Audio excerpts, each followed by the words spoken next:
Fear not, weary fans. Your free content is coming to you only a couple of minutes late. You will not die. You will not thirst to death in the desert of your own imagination. Don't worry, we're here to make sure you never have to have a single thought of your own. We will provide you with everything you need. Here to satiate your every desire. It's TMV, Sliggy, Chobra, and myself with Plat Chat VALORANT, episode 239. I feel like we've still been in the season, man. I've been co-streaming a ton for Ascension, and I feel like this Monday, when everything ended, I was like, we're free. it's finally done. Yeah, it was a little like that with Ascension because it was just all jam packed. We got honestly, I got a little bit lucky. I streamed near the end, and there was a lot of blowouts in playoffs. To be honest. Yeah. So ended up being like relative. I looked at some of the days. I was like, oh, this is gonna be a hard day. Pretty easy to be honest. Just like they're really one-sided games. By the way, if you don't want the Valorant to end, though, there's the Spotlight series is still happening. Game Changers is still happening in a number of regions as well. And then there's going to be off-season tournaments afterwards, too, that we'll be talking about. So don't worry. There's no way in which the well of news and React content is going to dry up. If you want Valorant, it's going to be there all year long. Never fear about that. But we've actually been sending some of our highest paid journalists into the field to try to figure out some of the quirks with how Valorant works, with the replay client. And Chobra's got a brilliant news report for us here today. Oh, I do. I mean, listen, we've all been asking for the replay system for a long time. And most people, they kind of just, they just bandwagon on. They're like, yeah, that sounds good. I want this. And I don't think people truly appreciate why we have this, because the replay system truly proves how perfectly balanced Valorant is and how every gun is perfectly usable. So I was just playing earlier today. We can play this clip. It's just a typical Neon game. Excellent. Learning from the best like Domby. You're just running along, get the Odin out. But if you look in the top corner, I've got a wall bang through the air against this brim, right? Where do you think this wallbang came from? There's no wall, Chobra. Yeah, but it did go through something. Valorant doesn't lie. The floor. But how is it going through the floor? Are we curving bullets? Are we curving bullets? Yeah, maybe you're from Wanted. Okay, so maybe if we you curved it through the wall of hookah. If you play the next clip, please, Circle, we can play the next clip. It's amazing what the Valorant client can show you. Because I thought, when I first went through the replay file, I was like, wait, I'm not seeing it. Because I didn't actually shoot in the air. I thought I shot it through the corner. You can slow it down, 0.25 times speed. You can slow it down even further. I'm like pausing. Okay, I still haven't shot. Oh, I didn't shoot through the corner. Still haven't shot. And literally, one bullet goes through the sand and hits his pinky toe. And this is how accurate Valorant is. It tells you that you got the wallbang through a grain of sand into Brim's pinky toe. I mean, we should never, ever doubt the game. It's so perfect. But also on the Tracer's client side. Because that's what I was told, was that the Tracer's... That's what I thought too, but this is as accurate as you can be. Yeah, I mean, that can't... Then, when you watch the demo, are you not watching the server-side stuff? Yeah, you're watching... all perfect? Yeah. Oh, right. So when you're watching on the replay, the Tracer's are proper... I mean, that is mad, isn't crazy. It? I could understand if you were on, Mound Lotus or something, and you were shooting through the floor, but that doesn't look like there's anything for his foot to even be behind. Yeah, Brim's 8 feet tall. With legs, he's in quicksand, struggling. Man. He's desperately trying to get out. Dude, I thought he threw his gun at the beginning. I see his gun on his head, and I was like, did he throw his gun in the camera roll back? Maybe. Yeah, that would have been crazy too. Yeah, but because you can shoot people you can shoot satchels when they're in the air and that kind of thing, right? Yes. Like when someone throws a satchel at you. I mean, it can stick to you too, but there's a lot of weird interactions like that in the game. You can't shoot through a gun, though, can you? I have no idea how it works in Valorant, with them. It's not like Counter-Strike where you can shoot the gun to ping it across the room. Yeah, probably doesn't count. Yeah, it probably doesn't count. Yeah, that's funny, though. There you go. Yeah. Well, use the replay system. Yeah, we got our best people on it. When people were asking, like, what is And the this- replay client going to be used for? There we go. Well, this, by the way, is why Chobra has given up on Valorant and has gone to, what's it called? Cookie Run Oven Break instead. Oven break. Yes. Yes. I think we should have a little discussion about that though, because I mean I'm jumping ahead a little bit to talk about Okay. Nongshim for a moment, but we don't have to Okay. talk the whole of Nongshim. Having Okay. said that, Chobra, you've been denying for many years that you have some level of cosmic ability to affect these games. However, Sure. as soon as you left to go and work on a different title, namely Cookie Run Oven Break, Is that actually what it was called? the grand It's- finals, Sliggy, he's a In big a guy. suit, They only in a drag him in for the suit. end. Big guy in the scene, yeah. Yeah. As soon as you went to work for them, suddenly Nongshim are goated. They were Obby's locking slaughtering in. people. That was the game they played against Motive, wasn't it? And they won 13-4, 13-5. Well, both days I was talking about cookies running and collecting bear jellies and bamboo jellies, you know, Yeah, while honestly, Nongshim's you're out there selling- collecting paychecks, you know. You're selling this game to me. I just think, listen, there's nothing crazy going on. I just think everyone's jealous because I've achieved the true dream that we've all had of being able to not show up to work, get paid extra, and keep my job. Like, I've just Yeah, figured it true. out. I mean, listen, this is the dream. That is- I think that you're is all incredible. just jealous. No, that is really incredible. The fact that you're a Nongshim streamer, didn't turn up for two of their biggest games in Tier 2, went to work for a completely different title, and you're still getting paid. I mean, it really is the You dream. could arguably say it was their two most important games of the year. Yes, the most important game. Crazy behavior. That is really funny. Okay, well, we'll talk about Nongshim and their victories later on when we discuss Ascension in a bit more detail. For now, though, if you missed it last week, if you're just tuning in for the first time or whatever, then you may not know that we are doing a live show of Plat Chat, including a live... Well, I say live co-stream. The co-stream will be live for Red Bull Homeground, but there won't be an audience watching us do the co-stream. However, there will be a live audience watching us do the show. It will be a show featuring myself, Mimi, Wyatt, Barla, Avast, Kurt, pro players, special guests of various descriptions as well. It'll probably feel a little bit like the one that we did in Paris, but with a live audience to be able to interact with as well. You can go to platchat.com to purchase a ticket. I think almost all, or maybe all, in fact, all of the VIP tickets are sold out, and the rest are running out as well. So if you're going to say almost all of them are available, actually all of them are available. Nobody's bought a single ticket, we'd love for you to be our first. It could be a personal show. No, all of the VIP tickets that include a meet and greet kind of stuff are sold out. You know, we might be able to do some extra stuff. We might not. You never know. But the rest of the general admission tickets are also running out. If you want to attend it to the OSNYC in New York, you know, pretty close to where Red Bull Homegrounds, the live event is going to be happening, and we'll be co-streaming that as well. Unfortunately, like last week, we were saying that Bren is going to be there. Unfortunately, Bren had an unskippable appointment that came up to do with his visa stuff. So, you know, much like plenty of players that we've seen throughout the year, visa issues have caused Bren to not be available for this event, and we're going to have to use a much worse replacement, I'm sure. we're going The to... fury of live co-streaming events. But yeah, go check out platchat.com and purchase a ticket if you like. Our members also get to ask us a question every week, and our member question is, what was your favorite VCT moment in 2025? I found this one to be extremely difficult to even think I of. found this one individual extremely moments. easy for me. Really? Okay. Ooh, well, really? Let me read out the full question. The full question was, from the highest of highs to Furia and Apex, what were your favorite moment of, or what was your favorite moment of the VCT year? You think that's rude? You think that's little bit. uncalled for? Yeah, a little bit. I mean, no, I think it's nasty. I don't think it's rude though.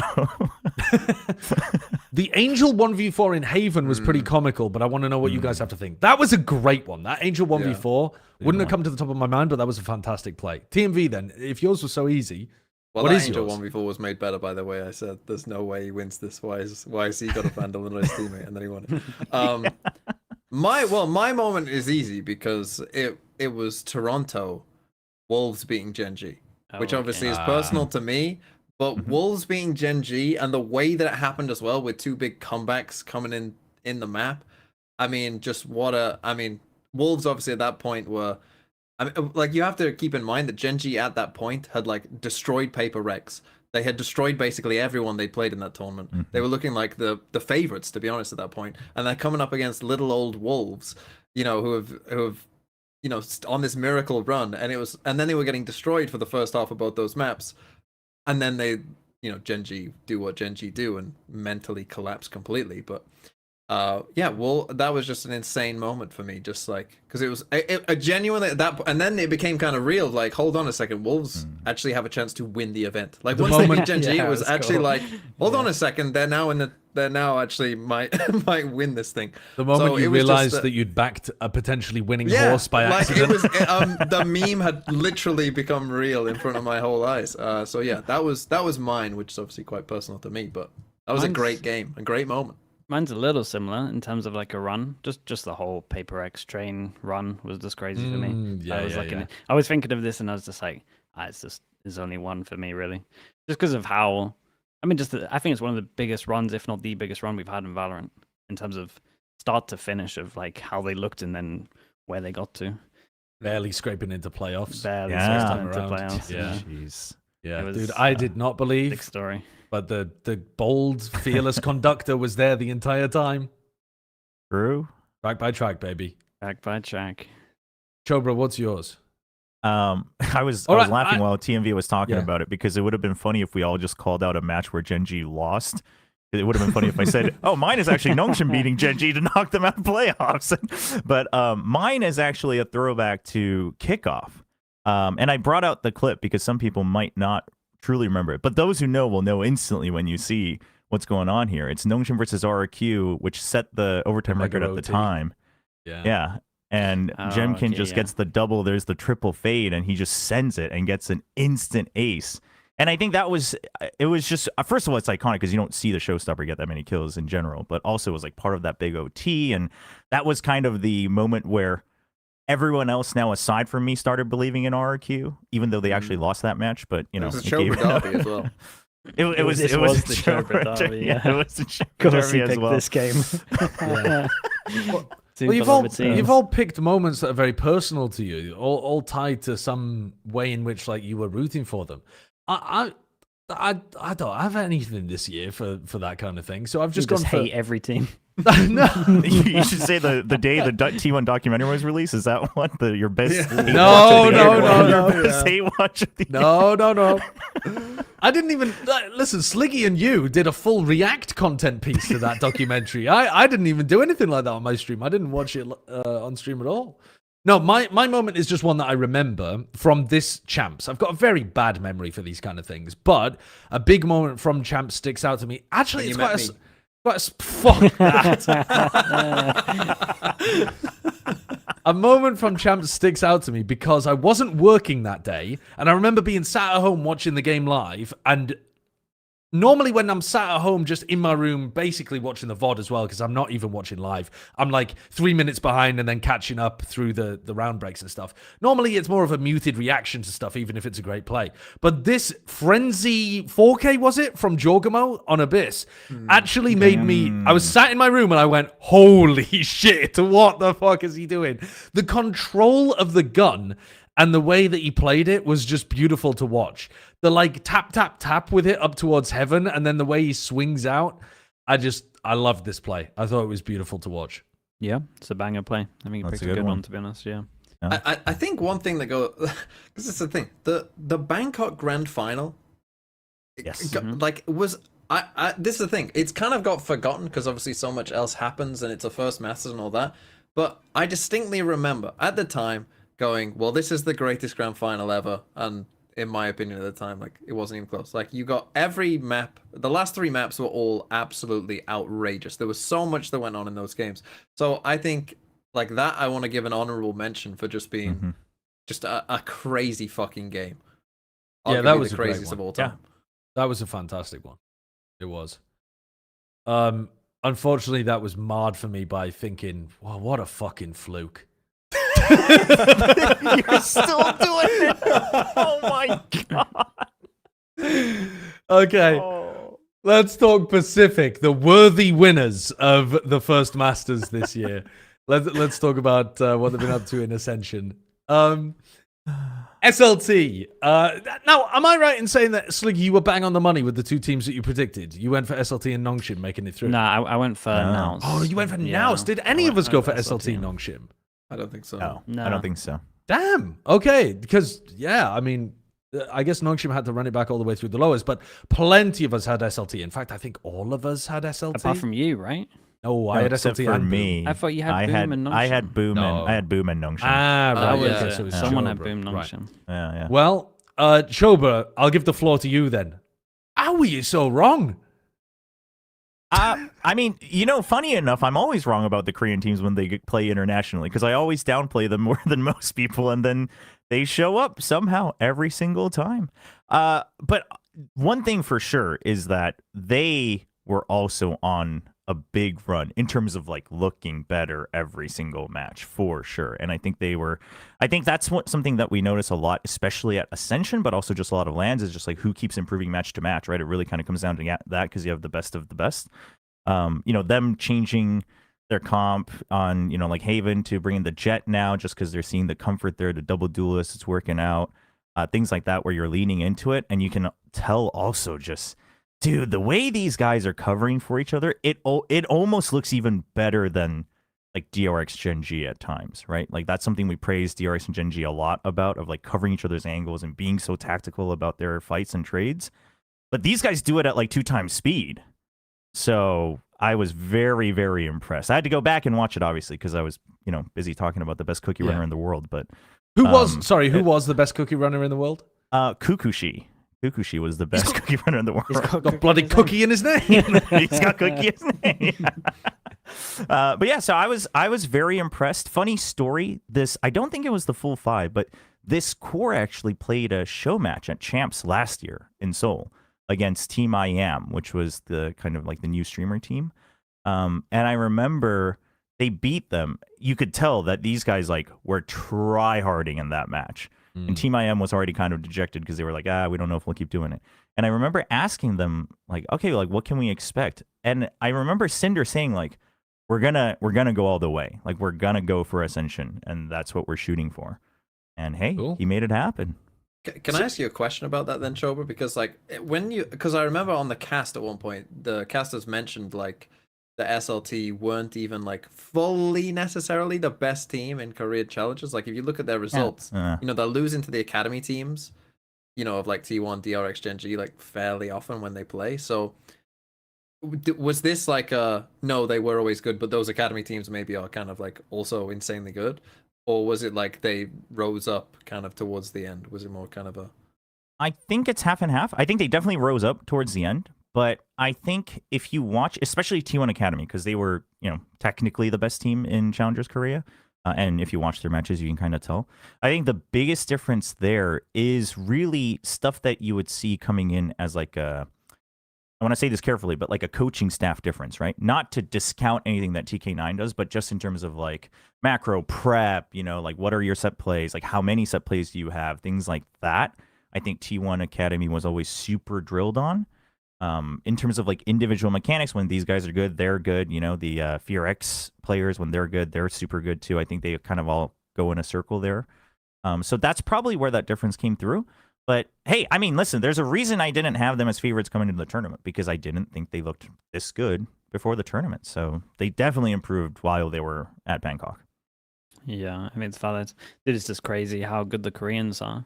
It's just the endless ball. It's Korea and Turkey at the moment. It's just like, you just replace one good player with like 2 more. They just keep on spawning. It's like the Hydra. It's insane, dude. It's just non-stop talent. Like literally just every year you're just tuning in. You're just like, well, this guy's mechanically unbelievable. Like could be, especially when you hear like he's like 17, 18, you're just like, well, this guy could be the best. Then it happens again the next year after that. So I feel like you're eating good if you're a Korean team right now, especially like at the top and you have a lot of money. I think there's so much good talent. Dude, I was so impressed with this team. I mean, dude, they didn't drop a map in playoffs. But again, I just think Zuna's incredible. I really do. I think Zuna's just so good. Yeah. And then Zexy had just such a stand-up. Just a Zexy final. played great in the final game, yeah. Out-aimed everyone. Just See- literally just Yeah. made him look. Yeah. Ran him over. Insane. Yeah, he was. It was a smurfing, man. Because I was watching the previous games and I was like, Zexy is putting himself in bad situations quite a bit. And then didn't really notice that at all in the Boom game, to be honest with you. Maybe it's because he was fragging his way through those bad situations. Yeah, I think it was because I was talking about this in chat a little bit, and it's like you don't when a player is like this mechanically good, it's hard to like leash them and find the right like level of when they shouldn't go. And I don't think they've really leashed this guy too much. I think No. he just wins more than he loses, so they just let him do his thing. Yeah. And in the final was a big demonstration of that. He just won so many rounds solo, just pushing. Just What's pushing and aiming. interesting? What's interesting in this game though, as well, is like most of the time with those kind of players, you'd say, well, you know, what will happen with them when they get to tier 1 and they face against better aimers, that kind of thing. And I suppose this was a slightly nerfed version of Boom compared to what they were running in sure. in tier 1. But you know, they did literally play in tier 1 this year, albeit with a slightly different roster. And they had an undefeated stage, so it's not like they were completely terrible tier 1 team or anything. I don't know that he'll have to rein it in too much if he's got this kind of talent. Yeah, I agree with that. And I think like maybe their meta could, like this style of meta could work for them as well. It's like in theory, it's going to be a very aim jaw based heavy meta coming in here. Yeah. And they've got some flexible players.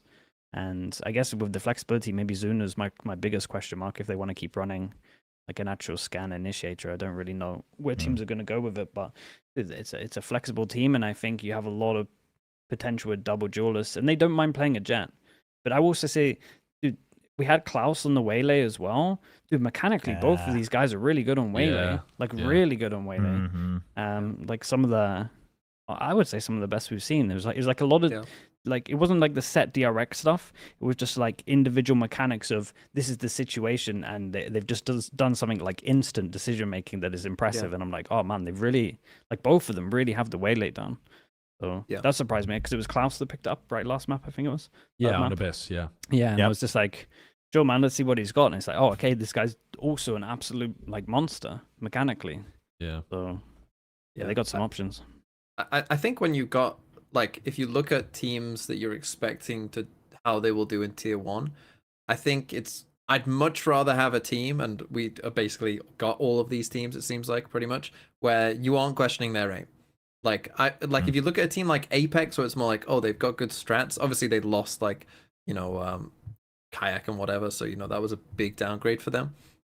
But, like this is a team that can compete aim-wise, and I feel like it's going to be easier. Like, if you can compete aim-wise, the rest of it is easier to build up than if you don't have the aim, right? It's going to be easier for them to find solutions, I think, of, you know, when to rein it in or their macro or whatever, right? That I think they can. It's easier to fix than like, oh, we can't shoot back enough.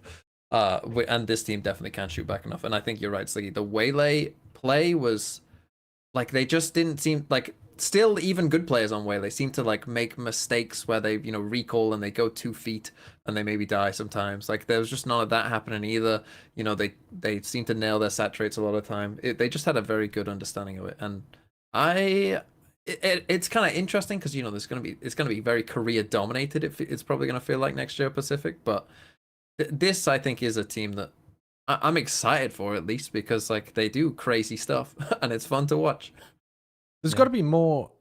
Am I right in saying there's more Korean talent in Pacific than even like Turkish talent in? Yeah, there should be in the league, because they've got five teams now. There's 4 Turkish teams. There's 5 Korean teams, and there'll probably be like a couple Korean players scattered around on like Japanese teams or a global. Teams, It's still close though. It is close. There's a lot of Turkish talent. Turkish talent's looking incredible too. There's a lot, yeah. The thing I wanted to touch on, I mean, we'll go into talking about Nongshim. So the next topic we wanted to hit on was Nongshim playing against Boom and that like battle of the 2 teams that were forced to play through Ascension and the fact that Nongshim came through. But before we get onto that fully, I do just want to touch on that aspect of like Korean domination within Pacific potentially for next year, because how much do you think it how much do you think it benefits these teams to be going super hard with these academy rosters? Because the fact that DRX, Gen.G, and T1 have all got these academy teams and are investing super heavy, and that is like a famous thing that Korean organizations have done within other esports as well, and it's always been really successful for them across any game I'm aware of. They've gone from being a region that was actually not that successful within Pacific. A few years back, they would only have really one team that was doing much, to now being by far and away the best sub-region of Pacific. That's pretty incredible stuff. How much of it is the infrastructure? How much of it is like, you know, would you say, Chobra, that like playing champs in Korea also helps? Like, how much of it is like a cultural thing where people are just enjoying playing Valorant more and more over the years too?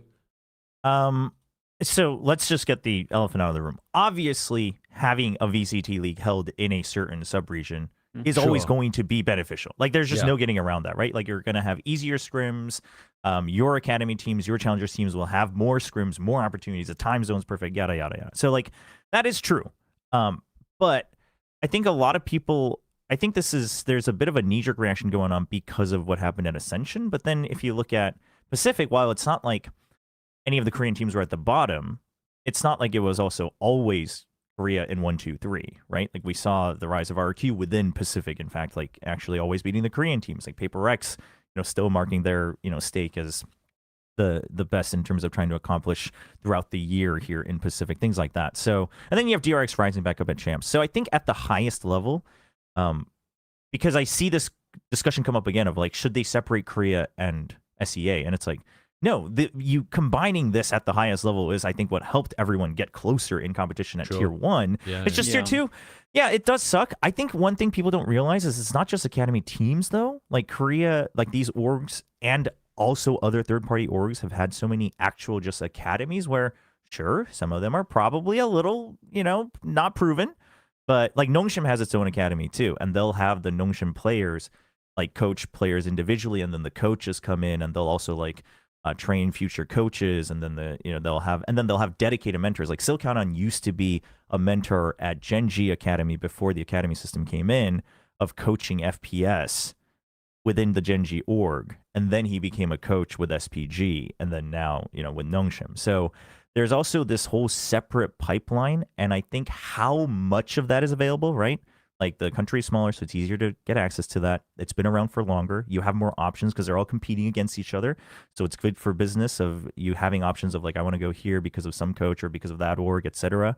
I think that then goes into the numbers game of just, like, when you have that many options and that many people who are signing up for these, and then you have people also scouting in ranked games, it's gonna come up more often for now. And I think that doesn't get fixed without time. Again, obviously, if it was held, let's say, in the Philippines, would the Filipino orgs have an easier time trying to run those academies? Sure. But I think it is also that other aspect of just overall esports culture in general, outside of, like, actual teams. Yeah, I think you touched on a really good point at the end there as well. It's just the culture, isn't it? It's just the culture, because first of all, League of Legends is big there. They have very good work ethic in terms of the Korean teams as well, like from that game.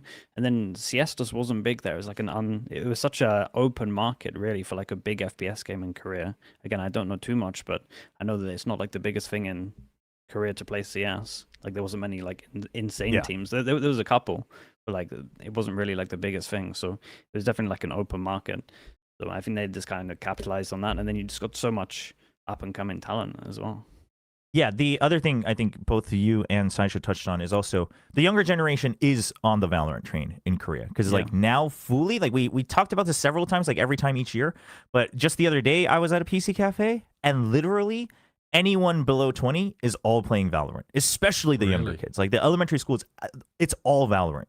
And then anyone who's playing League is like my age or older. So, like, there is this gap now where the younger kids just aren't playing League anymore. They might be at home, right? But when they're going to the PC cafe, it's like they're like calling up their friends to try to fill in the 5 stack, right? They want to queue up as a team, like they're trying to use comms as bad as they are. Like, it is the next gen PC cafe game. That's also something someone was telling me in chat about Turkey, that like it's very part of the culture to just go to like LAN cafes. Like that's a big thing. Like if you go hang out at LAN cafes, dude, I remember being like young, going up in the UK and just playing games. No one played games, especially PC games. But, like when it's like your culture and like people are actually going from a young age to go play PC games, like obviously you get some up and coming talent if that's like the cool and just normal thing to do. So I think it's a lot of that as well, and apparently that's very popular in Turkey as well. So it kind of makes sense with just LAN cafes and them being a thing, I guess, and popular thing. Turkey, to some degree, is actually the outlier in the first point that you raised, Chobra, because North American teams are benefiting a lot from the LA focus in Americas. Korean teams are benefiting probably a lot from having the sole focus of Pacific, whereas they're still getting Turkey doesn't matter. 50 ping or something, 60 ping, aren't they, to Berlin? Yeah, the Turkish talent is just like overwhelming that seeming disadvantage. But I think that's also because a lot of Europe is still Counter-Strike pilled. Like that same, like I don't think that cultural shift has happened in Europe to the same degree that it has in other places around the world where like Valorant has taken over the FPS market. We're gonna talk a little bit later about some of the challenges changes. So there's some relevant stuff there as well, just to kind of signpost that. If you wanted us to talk about like, the lack of SOOP and certain spots for different minor or sub regions of Pacific in 2026, we'll get onto that at the end of having talked about the games. But for now, let's hop back into what we were supposed to be talking about with Nongshim against Boom. It's like a repeat of last year, basically, isn't it? Nongshim versus Boom for a slot in tier 1, and last time Boom got it. They lost, but they got a little lucky, I suppose. Yeah, it was sick, man. I was watching the SLT game when they were upper bracket, and I was like, kind of want Boom to be in the lower bracket just purely so we get this matchup, man. It's such a hype matchup, and the fact we started with Bind, and Bind was just an absolute banger as well. Like it delivered. It really did deliver on this one. But dude, the actual level and peak the Nongshim hit was pretty impressive, man. They got the real Chobra isn't streaming buff, and they went for it, man. Francis was just like, oh, we have no curse anymore. They just start swinging and one tapping and pre-aiming and just everything, bro. He was like fully in the zone. I've never seen this guy play like this. It is the best he's ever. It's the best he's ever been, for sure. So we got robbed of the greatest round of all time. I don't know if we can bring it up, but it was on Karon. I think I want to say it's like round 7 or something. RB 10, I think. Oh, is it 10? Oh yeah, Karon Yeah, round 10. I know what you mean. Because people were spamming it in my RB chat when I was VOD reviewing. Oh my god. Almost wins an actual 1v6. Would have been the greatest thing that has ever happened in Valorant history. But unfortunately it wasn't to be. But yeah, to speak about the game more in generally, I think that and this was true for the EMEA game that happened on the same day as well, where Pacific lost the first map. We'll get to that in a bit. But like, I still felt like the whole way through the game, Nongshim looked like the better team. Like they looked, even though they lost map 1, I still thought like, I still think Nongshim will win this game. I just had a feeling that they looked better, and then throughout the other maps they kind of proved that. But they just had they had so many like you say, Francis stepping up, or in this clip we're gonna see RB going crazy. Boom lost, it felt like quite a few rounds that they shouldn't have lost. Like it felt like, I don't know if it was pressure getting to them or what, but it felt like there was a couple like clutch situations that they were losing. So maybe some of these maps could have been a little bit closer. But you see here, right? This is like full 5v1. So now it's a 4v1 after Neon just jumps in there and dies. And this, I mean, I was going crazy by the end of this, because I mean, we've seen this round happen a million times before. He plants, he dies, we move on to the next one. The time is getting low as well. This is truly unbelievable that this even got close. But you will see that. But this is the way it was going, this Karon map in particular. Like every round, I mean, he even runs through the vulnerable 15 HP. Like, it's just so unwinnable. And you will see, this was possible. It was possible. This is one of the greatest potential rounds of all time. That 2K is so clean. Yeah, and I was losing my mind at this point. And then he drones. It's like, oh, now he knows where he is. And the free kill on the res. And then here I was just that's one of the most useless reses. Yeah. Oh, it would have been so good. Would have been amazing. It would have been amazing. So that genuinely would have been, I mean, Will you ever up see a there. 1v6 in Valorant ever? Yeah, it would have been Probably up never. there. That, but yeah, I think the Nongshim overall, they were. I mean, Chobra, I know you must have been. Tell us, Chobra, were you keeping an eye on the score whilst you're casting Cookie For Run? sure. Were you like, you know, taking a little peek? 100%. I let State know, my co-caster. I was like, I'm gonna update you like every break. You don't have to react, but I'm gonna be talking about Nongshim's game. Like, we're not talking about Cookie Run during the break. Did you let anything slip? No, I was Did you gonna like see say, that they won a map and go, "Fuck, get in"? Like, oh, and now he's got the jellies or whatever. No, not like that. But every break, I was like glued to it. I'm like refreshing freaking VLR scoreboard. I'm like, okay, the rounds, like, are they going up? I need them to go up higher. So I was absolutely glued to my phone for sure. We're not going to talk about Team Solid later on, really. I don't think in the Americas segment. So I do just want to I'm gonna put the clip in the document that we use as well, and like that, it really reminds me of the Havoc play that happened too. Oh, yeah. During Team Solid against Winthrop, I think it was, which was, I mean, that one was also like it should never have occurred kind of shit. I think that's one of the joys of watching these tier 2 games is sometimes you just get like unfathomable stuff occurring. Yeah. And that 2K is bonkers. He then hits a jumping player and he's left in a 1v2 with a player that has a res on the other side as well. And he somehow wins this. I mean, I don't know. This isn't a 1v5, 1v6 scenario like RB's was. But my God, it's pretty close. He had some lovely shots, man. 2 and 3 when you watch them back in the replay. It's It's so like, good. yeah, they're really, really nice. Goes and gets the gun, manages to get the plant down, somehow manages to wrap around and nobody suspects a thing as well. I don't know why there's nobody looking at the back. He's 22 HP. Yeah. But still, I mean, You gotta play Karon's together. really getting up there alongside Split for just guaranteed highlight moments, really. Yeah. I mean, dude, look at that. Dude, they're all just And no one's chasing thinking, mad. and he gets such a clean spray down on them as they go to peak as well. The instant Crazy. decision making, man, it's so nice. Just Mhm. insta Yeah. wrap. Yeah. Yeah. Go around. Anyway, just wanted to throw that in there because it reminded me Oof. of it. Not that it's relevant to Pacific at all, but I don't think we're going to be talking about that team in Americas particularly. What about this Boom squad then? We're talking about actually, sorry. Before we move on to Boom, I wanted to ask about Nongshim and Persia and that situation because originally I thought Persia was unwell. And then they said that they'd settled on a 5, at least for the tournament. Are we expecting Persia to come back for next year, or is he done? Like, did you like seeing Extras play instead?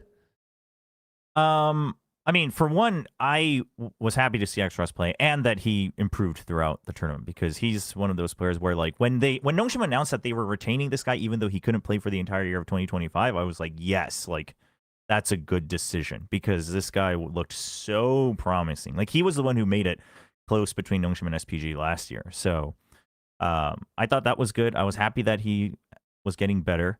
Obviously, Persia, you know, lots to his name as well. And a lot of people vouch for him, you know, whether it's through scrims or matches. And we've seen what he can do. I don't know the details, but I do want to stave off a couple of things. First of all, there seems to be a lot of confusion that Persia used to IGL at Nongshim. He never did, right? It was always either Francis or RB. So that's that. And then second of all, Persia was there. Like, some people who just tuned in for the matches were like, wow, like, they really just got rid of him. And it's like, well, no, he was in fact like doing a lot of the huddle talks and you know, he was like going up. Yeah, and he went up to the stage, like even in the finals, like after each map and like cheering them on and stuff. So he was there.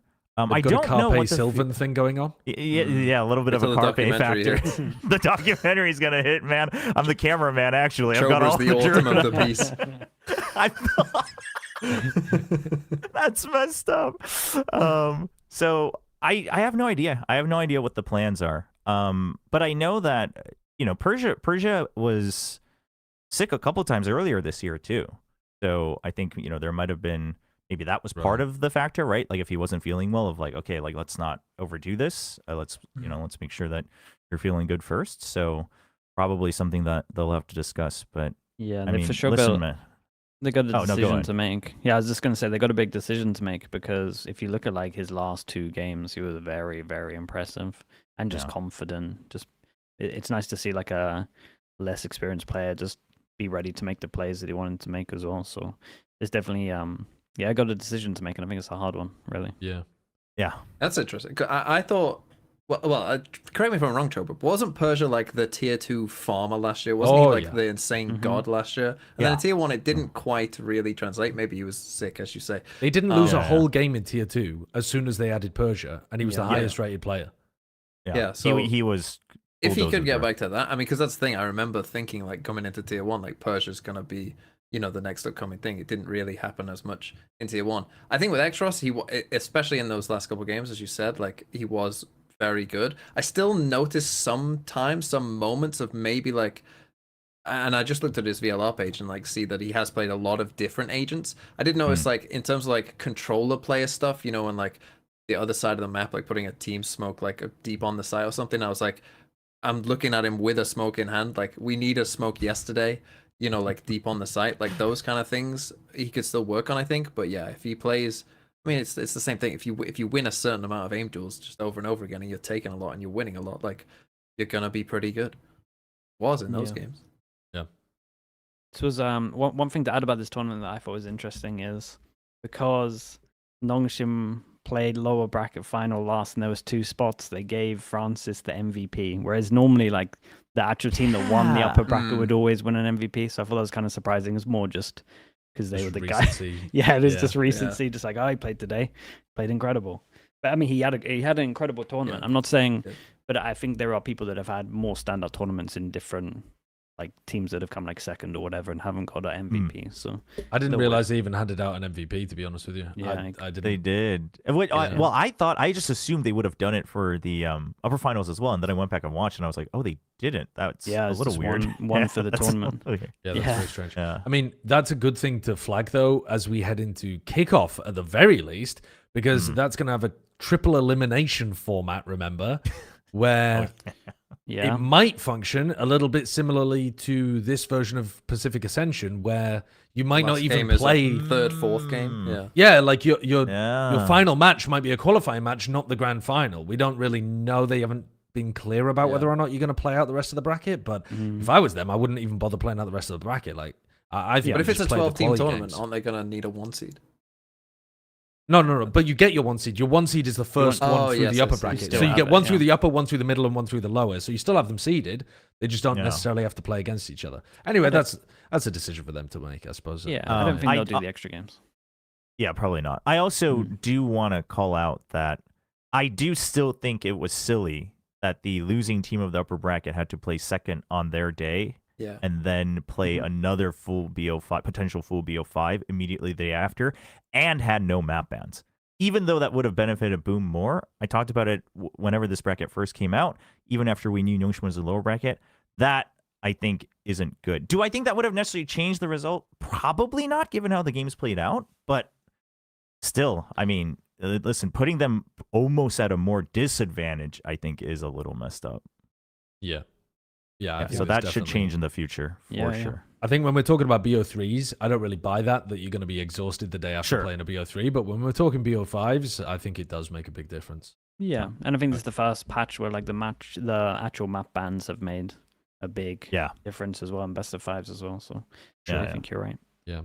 But let's discuss Boom a little bit then. Are there players that you think should still be included in tier 1 teams, going over to a global, a secret, or whatever? I mean, they're playing with, it looks like Team Secret might be playing with Famous. That's the next topic we're going to get onto. But, there's other players in here that were actually in the roster of Boom in Ascension that we could see in the future still. I mean, it's Whitecat, but he's too young, right? I think people in Yeah, chat would tell me. Whitecat can't play next Is he the one from year. RRQ Academy? Or am I No, mixing he's that from up with Team Nats? Secret Academy, actually. Team Secret Academy, and he's only on loan, so he On will be loan, going yeah. right back to Team Secret Academy. He's too young. Yeah, Yeah, for I think- next year. Yeah, but he's Let's really see. good. Like he'll be in when he's 18. He'll be in for sure. I just looked him up on Liquipedia to try to find like the exact age, and instead got an Osu player. So there's a German. He shares a name with a German Osu player. In case you were interested. How old is he? 21, the German Osu There we player. go. But, so you could always sign him instead if you were interested. Yeah, I mean, Shiro was having an incredible tournament up until the final game that they played, or maybe even the final 2 games, I think it was, where he dropped off a little bit. Do you think this roster's done? Do you think they continue playing in Tier 2 and try to get back to their position? I think you'll have a slight change of the roster, but I think Boom should at least try. Like, Boom will at least field a roster just purely because you've had 2 pretty good years, and then if you just have like one more okay year, like Riot are at least going to consider you. So I imagine, I'm not sure they'll be able to retain everyone, but I reckon you'll see like a core stick in Boom. Personally, I reckon you'll see 3 of them stay. They made a champs before. Who True. believes again? The Tier 2 Boom run.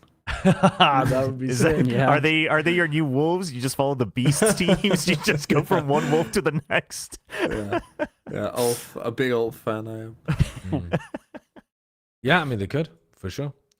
Let's move on to talking about Team Secret then. I said that they were playing, at least at the moment, with Famous. They announced this off-season roster that they're going to be playing with, but they've still said that they're looking for a duelist. So they've kind of like, and it's a really weird post in my opinion. They've announced 5 players, but they've said we're still looking for a duelist. It includes them signing Sylvan as well, which I think was fairly unexpected. I didn't see that one coming. Does that imply that one of these players is going to get replaced on the duelist role, or that they're going to keep the players that they have, Sylvan, Famous, Jesse Vashi, and V Kelly S, and then bench one of them when a duelist comes in? I'm puzzled. I had heard rumbles, which again I can't cite any sources because nobody gave me a proper source, but a lot of people kept coming into my chat throughout Ascension saying like, oh, like I've heard Famous is considering like taking a break / retiring. Like that's what I've heard, and I'm like, okay, well, where'd you hear this? Nobody gives me an answer, but if that is, I made the fuck up. but if it's true, it does make a lot of sense, right? If he's planning on taking a break, like I don't want to send someone into retirement, but if he's planning on at least taking a break, maybe he's like, I'm gonna take a break, but if you need some, maybe they've come to an agreement of like, I'll help you out for off-season tournaments until you guys find someone or like help scrim or whatnot. So that could be it. It does make it sound though like the way they phrase it is really interesting because they also don't even do like a temp announcement of Famous, right? He's just there. That's what I'm He's saying. just there. It just looks like whoever made to me personally, it looks like whoever made the actual picture shouldn't have put Famous, like they shouldn't have put Famous things. They never announced him. And then it's like, oh, we're still looking for a duelist. Like, who's it going to be? And then they have just put him in. That's weird. Personally, me, that it looks like it's just mismanagement or just miscommunication. Well, surely they would have taken it down though if that was the case. Like you're saying someone somewhere told the graphics person like this is our roster, and they didn't realize, they didn't tell them. Oh, but by the way, Famous is not announced. And then they've looked at this later on and they've gone, fuck it. Yeah. No, It's the internet. It's out in the internet. I mean, it's very likely given how things work in the esports. But the thing is they also specifically say that they're experimenting in the offseason. This is our offseason roster. So like, it seems like they just needed to submit a list of players, obviously for these tournaments. And but who knows what the actual contract situation is with Famous, right? Because obviously Prodigy's from their academy, so like that's easy. Like, okay, we'll call you up for offseason, but. Who knows? But it sounds to me like that this is the 6 that they've submitted for all their offseason stuff, and then they'll figure it out from there.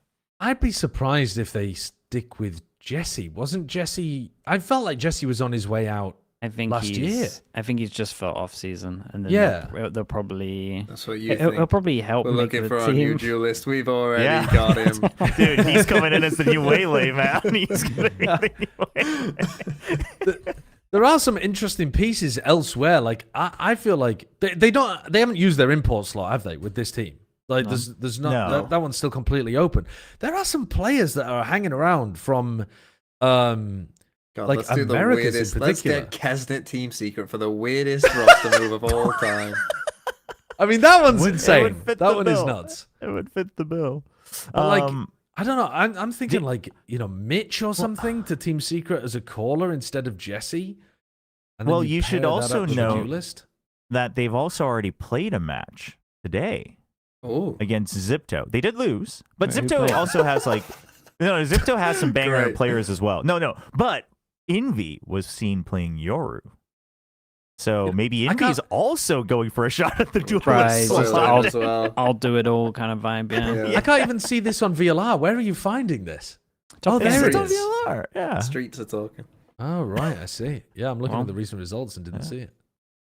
Just Okay. for those who don't know, though, the roster on Zipto is like people who have been doing pretty well in challengers Southeast Asia for the throughout the years. So that's not too surprising. Like if this roster doesn't have any scrims, like aim wise, like they're Zipto's going to fire back. But By the way, what should I know about Prodigy? Because I don't know anything at the moment about the guy. So he's like a Team Secret Academy player. Does anyone have any He's a young additional? prodigy, I think. Yeah, you reckon? Hmm.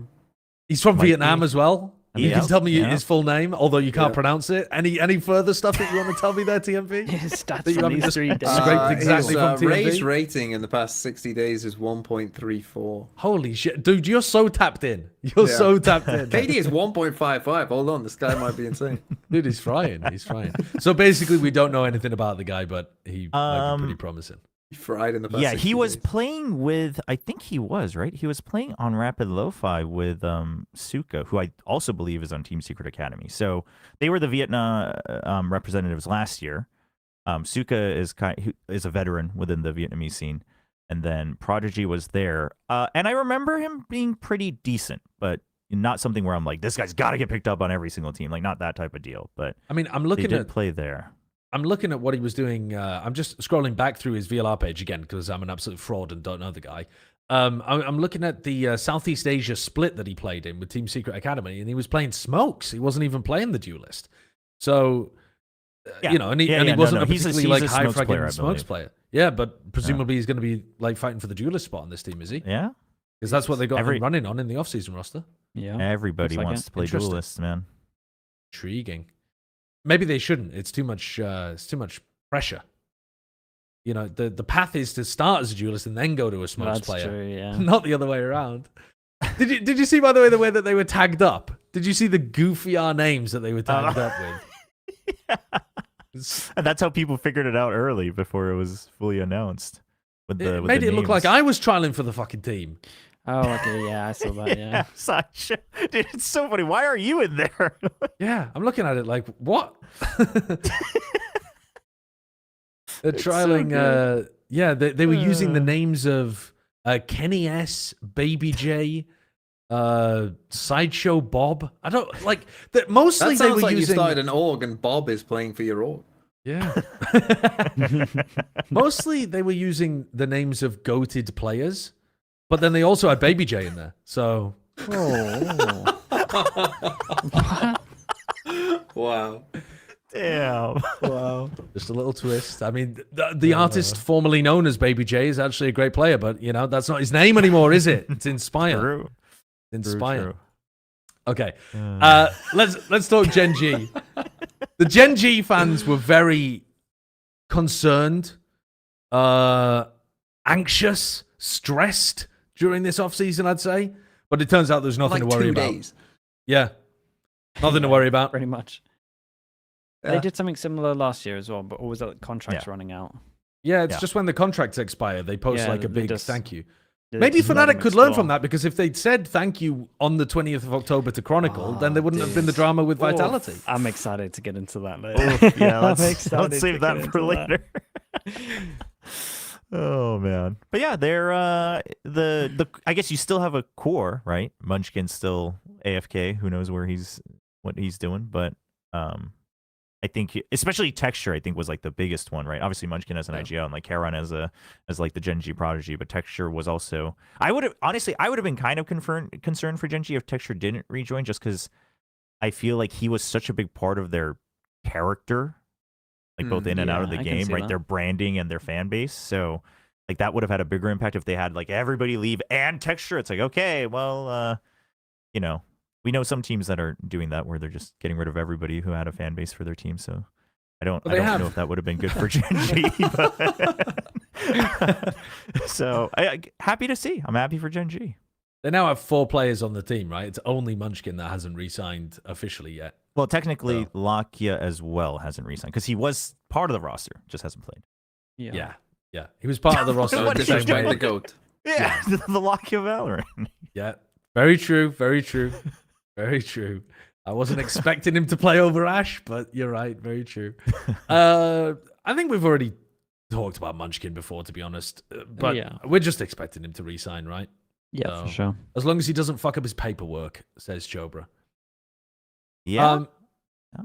Let's go with Global Esports. Before we move on, Sorry, go on. Solo was on a Korean podcast with Termi and Bile, actually. So there's a lot of gems from that. Oh. So one thing I think a lot of DRX fans will want to know is that Termi just saying that, like, listen, man, like, I'm the guy who cares for Bane the most, man. Like, you can't put this on me. Like, we had already agreed to re-sign him before even champs. Like, yada yada yada. He's trying to defend himself from all the accusations. But Solo, the question was, like, why did you not just immediately re-sign, right? Like, what went through your head? Did you have other offers? And he says, well, I did have other offers. So that was part of the consideration. He says, like, I had like 2 or 3 other offers.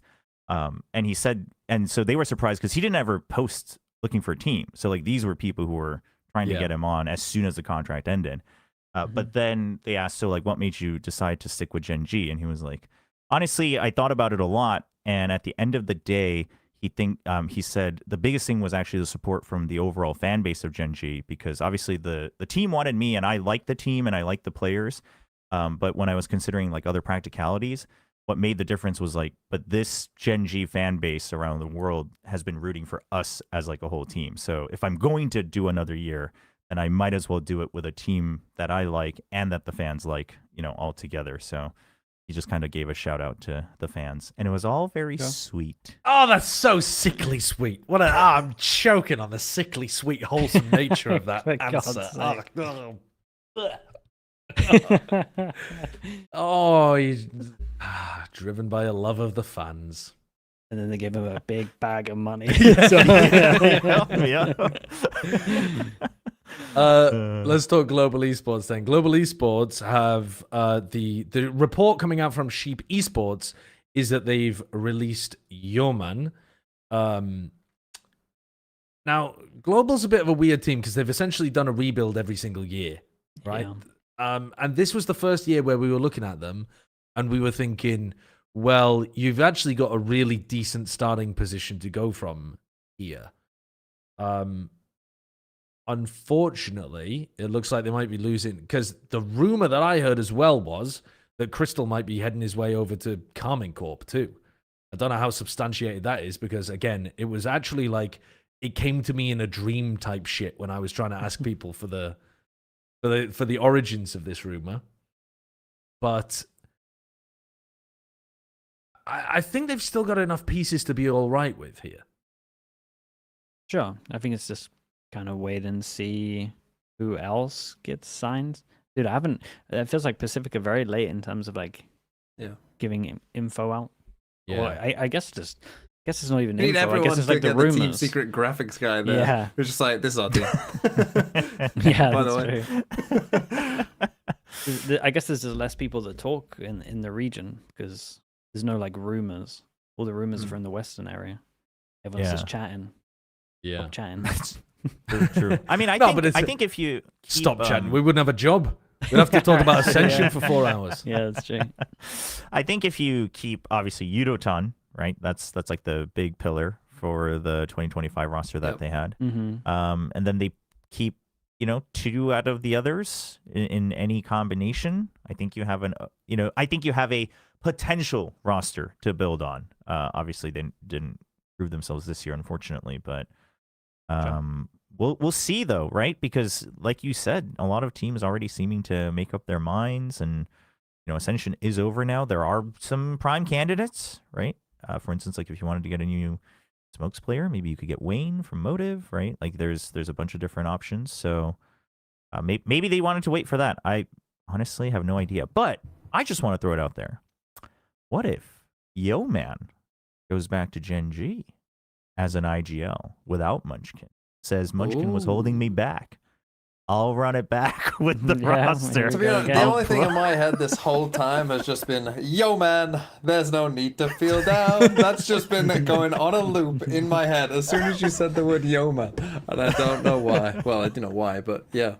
What if No we need got to feel down if Munchkins go into the military. What if we got Yoman to play with no man, Yeah. and we started a Ooh. team of men?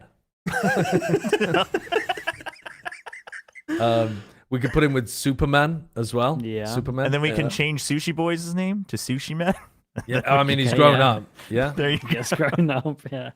I think I would be in favor of Yoman going back to Gen.G and learning for the eventuality where Munchkin has to leave, though. I'd be down for something like that, like, or maybe he goes to Gen.G Academy, for example. Yeah. But with the with the verbal agreement that, like, if you play really well in Gen.G Academy as their caller, then we'll like call you up when Munchkin eventually has to go and do his military service. So, but I wouldn't believe in Yoman taking over Munchkin's reins now. No, I mean, I just yeah. wanted to throw that out there. Yeah. Yeah, I agree. It's a hard spot to fill at the moment, really. Yeah. Drag's too heavy. Okay. And then, as we said earlier, we wanted to finish talking about Pacific by talking about a couple of the rule changes that are happening for challengers in Southeast Asia and beyond, actually.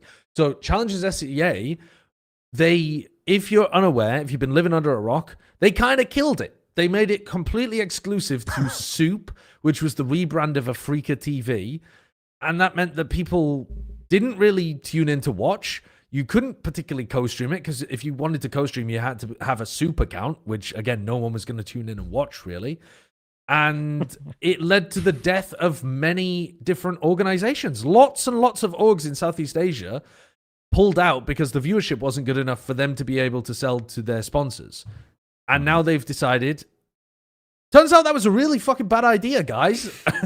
Let's make it non-exclusive. So I think SOOP will still be doing some streaming of it, but you can also do it on other platforms as well.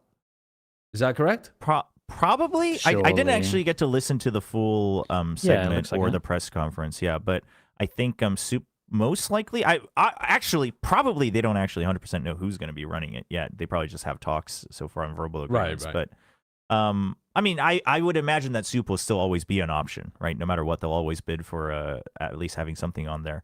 The thing I want to mention is, because I've talked about this extensively, and people were like, well, why is Riot being greedy in the beginning of the year by like just having SOOP, do this alone and just like taking the bag? And it was like, I think that that narrative should stop, because as far as I know, and also just from other business deals I've been part of within esports, like that's not always true, right? It's just like sometimes both of you are putting in money and one person just wants that and you just don't have any other competitors, which does kind of seem to be the case in SEA. So that aside, obviously it didn't work out. It wasn't good. And I do think it was dumb that co-streams had to be only on SOOP, right? Like you can have the main broadcast exclusive to your platform and still let everyone else broadcast wherever. Okay, Yeah, but but if that was then- the case, there'd be more viewership outside of SOOP than there'd be inside Yeah. SOOP. No, obviously that's not what SOOP wants, but also you can still try to use that as advertisement, et cetera, et cetera. But anyway, at the end of the day, it's good. It's good because you can now get people to co-stream it again, and hopefully that'll... Is it going to bring back the orgs that left? Probably not, at least not until 2027. But will it help current orgs that were still committed? Like be like, okay, we can like try to do something now. Sure. Yeah, like that'll help for sure. I think part of what they've done as well is that they've thrown a boon generally in the direction of Southeast Asia. It's obviously the largest of the challengers circuits as well within Pacific, but they can compete for 2 slots next. So that path to champions that they've created. Southeast Asia is the only region within Pacific that has the ability to have 2 slots. The first one is guaranteed. The second one, they have to fight against South Asia, so basically the Indian teams, and Oceania, basically the Australian teams. So they have to fight both of those regions for the right, but they're probably better than both of them. So in all likelihood, there'll be 2 SEA teams that will have a chance of competing in the Stage 2 playoffs and going on a run to champions. So that's like, there is more of a carrot there if you stuck around and didn't die due to the SOOP deal. Yeah, for Yeah. sure. We'll see. We'll just see how many orgs it kind of put off, though. It'll be interesting. There's definitely a few that might come back just purely because why not? If everything has to get reevaluated by the end of the year, but I Hmm. don't know. It does feel like the damage is done a little bit. At least they're learning from their mistakes. I'll say that much. Yeah, I do want to say though that even if the SOOP thing didn't go awry, you probably should have always had SEA be the sub-region that had a chance to have Mhm. up to 2 slots, just because it's already another large conglomerate of a lot of players and user base, right? So like, you know, trying to say like, hey, like this is goodwill of like we really. I mean, I think this should Sure, have that it should have just would happened have no made matter logical what. sense Yeah. anyway. Yeah. Well, Yeah. when I was looking at that though, what stood out to me is that Korea won't have a chance. Like there is no world in which 2 Korean challengers teams will be able to compete in Mhm. this like path to the tier 1 level or path to champions. And when you look at the quality of teams that they're producing and the players, I think the second best Korean team may well be able Oh, to for win sure. something like an LCQ. Yeah. They're just being kind of Sure. gatekept out of it. So that's one area where I'd like to see them maybe make a shift, actually, where you add the Korean team into this LCQ as well. You gotta, but then the whole thing just becomes Korean. Like I think you gotta. I think it's smart doing this. It's something that they did at the beginning of the game where they just tried to make it a little bit more open for every country, so that every country feel involved. It kind of helped a lot, especially Japan is probably the best case study of what happened in 2022. So I think this is smarter, really. Otherwise, like they are better. I agree, and like in theory, it should be that way. But I think it's just the ecosystem of the game. This makes more sense and is smarter. Yeah, it's a business decision in my opinion. Yeah. Also, just because as much as people hype up like Korean esports and Korean gaming, and it's so widespread, etc. Like Korea is a freaking tiny country, and the market is not actually that big compared to most of the rest of Pacific, actually. So, I think in that sense as well, it doesn't make sense. Also, if you go down that route, like you change it every time a different region does better, right? Like that. For sure, that is for also sure. a big Yeah. question mark. Yeah. Yeah. And they've already got 5 teams that they can go up Yeah. into anyway. Yeah, I think they're. Like, I yes. think if- the if mobility you is go- fine. already practice against the tier 1 teams. Yeah. Like Yeah. for those teams Yep. that gain Yeah, there's a lot of experience, they'll benefits go. already. Yeah. Mhm. Yeah, for sure. All right, well, that does it for Pacific for this week. Thank you very much, Chobra, for all of your insight and for the independent journalism that you provided us with at the beginning of the show, too. We'll send you back into the mines now from whence you've come. And Cookie run mines. yeah, the cookie. I'll be Yeah. mining the jellies and the golden bear jelly. You guys should all check it out, by the way. It's freaking hype. It is hype. By- It's just. It's By the just way, we're not racing. sponsored by this game. No, If no, they no, want no, to I'm not sponsor us, sponsored though, by them. we'll take the money if they want to. Yeah, Like, if take the you jellies. own a mobile game and you want us Honestly? to talk about how good you are, we'll do it. Dude, We'll I'll let do him it. know. I'll let him know. Send me Peddling the... gacha slop? Absolutely. Absolutely, I'll do that. I assume this was not a gacha game, though. This is just like a side scroller. Well, there is, but their gacha system's very different. So, but it's there a are gacha game as microtransactions. well. Yeah. Crazy. Yeah. Crazy. All right, well, we're going to get Mini into talk EMEA. Thank you, Chobra. You can head back to Cookie Run. Thank you. Thank you. Bye. Bye. All Bye. right. He's still Well. here. Oh. Well. Here he is. Wow. What setup's he going to be on? Oh, I'm on a good one today. Oh, he got damn. released. He's You were spoiling let out us the They today. just dungeon. released him. It's Spoiling honestly a us. good advert because like someone sent me this camera, so I feel like if I contrasted like last week to this week, it's got to be some kind of like marketing move, you know? Yeah. Surely we sell some cameras. Yeah. Well, Mm. what you need to do is you need to get in touch with the person that sent you that camera and say, listen, we've got a great opportunity for you. All we need is the bag. And then we'll promote your camera on every show. God, then we got a mobile game sponsor. Yeah, We'll have a camera well, sponsor. Jeez. Actually, Yes. won't be a Pacific segment again like old Yeah. Plat Chat. It'll just be ads. We won't even need our members. We could fuck the members. I do want to respond to a couple of things because I was sat here just listening. Yeah. 2 things. The one thing is Ascension for 4 hours, talking about that. I'd actually prefer it if we did Ascension for 4 hours. Because as you know from last week, I am terrible at talking about all those roster leaks. Yeah. But a few of them, I guess. I think most of the information is out now, so I'll be better at just It's getting easier each week. Yeah. getting easier. is. Yeah. Yeah, it is. And then the second thing the reason why APAC, it's not because APAC are so disciplined that their info is not leaked. I think it's because they don't have as many agents in APAC. And of Okay. course, agents are the ones mostly, I believe, leaking all the stuff. Agents and you are the ones who. Me, it's accidental and it's public.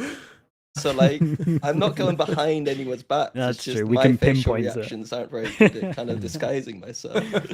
So you think that people shouldn't have representation? You think that the Quite players the should just opposite. you think the players should just be going Don't in, make this into a negotiating their own Tory thing. contact? I'm for the working man. Okay, Uh, good. And that's why Minnie's running for Yeah. running for the mayor of Berlin next year. That's what Minnie's up to.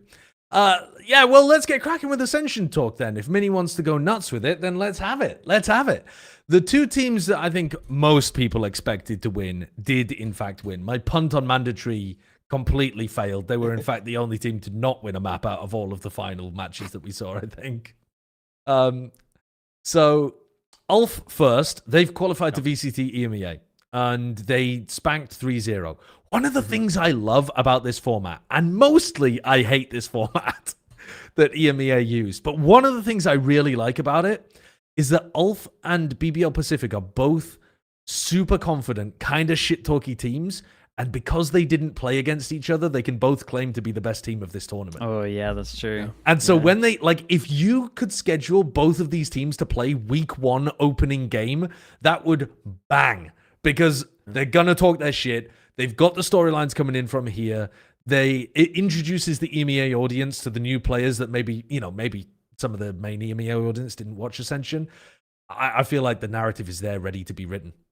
Well, I think we got a bit fortunate with this system, as you say, because if these games were super, super close, you would be wondering, ooh, did the actual best teams ascend? Because these were kind of like stumps true. somewhat, like no one is going in being like, oh, maybe the best teams didn't ascend. Like, I'm pretty sure everyone's confident that these two were the best two That's true. teams. I agree. The only question left is like Dynasty or Mandatory. That's it. Because it would just be these two going through. So as much as it is a shit format, please don't do it again. But it didn't matter too much. Wait. You guys hated that much? Is the counter here? There should have been a double bracket. And... Yeah. Yeah. Just like the way that Pacific did it, so that the team through the uppers goes through. Like, this through creates the lowers. hype. Like, these games were hype because it was like everything's on the line. So there is like there is another side to it, but there is. I think when you get formats like this, where it's like, this isn't even the ultimate.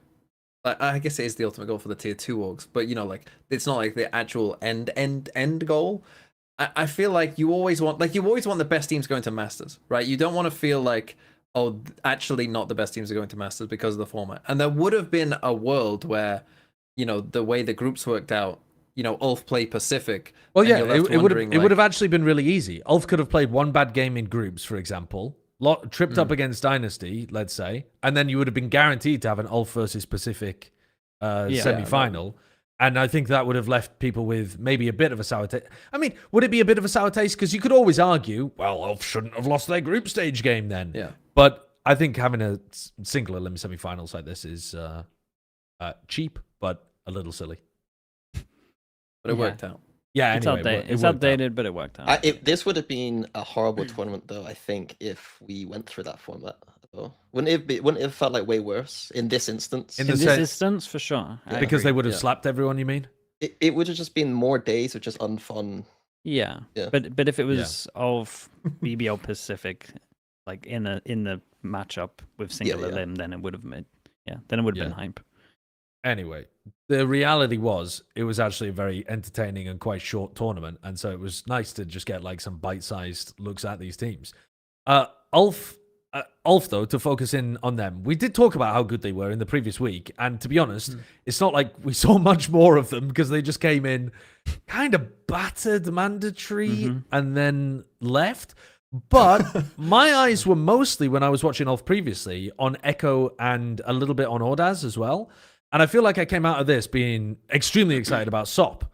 I mean, yeah, man, look at his fast kills. Yeah, he went look at his fucking fast kills. First bonkers. devs. What can you do? You're gonna lose against this no matter what. That's I insane. think the storyline from this game for me is like what you guys were saying last week, right? Of like, can Takas and Kellogg's like keep up? Well, I mean, just look at the scoreboard. The scoreboard tells you tells you the answer essentially. That was mandatory. It's like win condition of like Takas and Kellogg's have to be able to keep up, and then kind of the fundamental structure of the team, is good enough to win. But as you can see there at the bottom of the scoreboard, it didn't happen. I think a big talking point that I was alluding to last week as well is just like Kellogg's hadn't been punished yet for a lot of his plays, and I think we kind of saw a lot of his plays essentially get punished.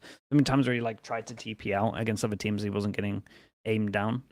These guys are just so much better that they just. I mean, first of all, they don't lose the first jolt, to be honest, against him. So he doesn't. Yeah. He's not always getting traded. You know what's crazy about this as well, though, right?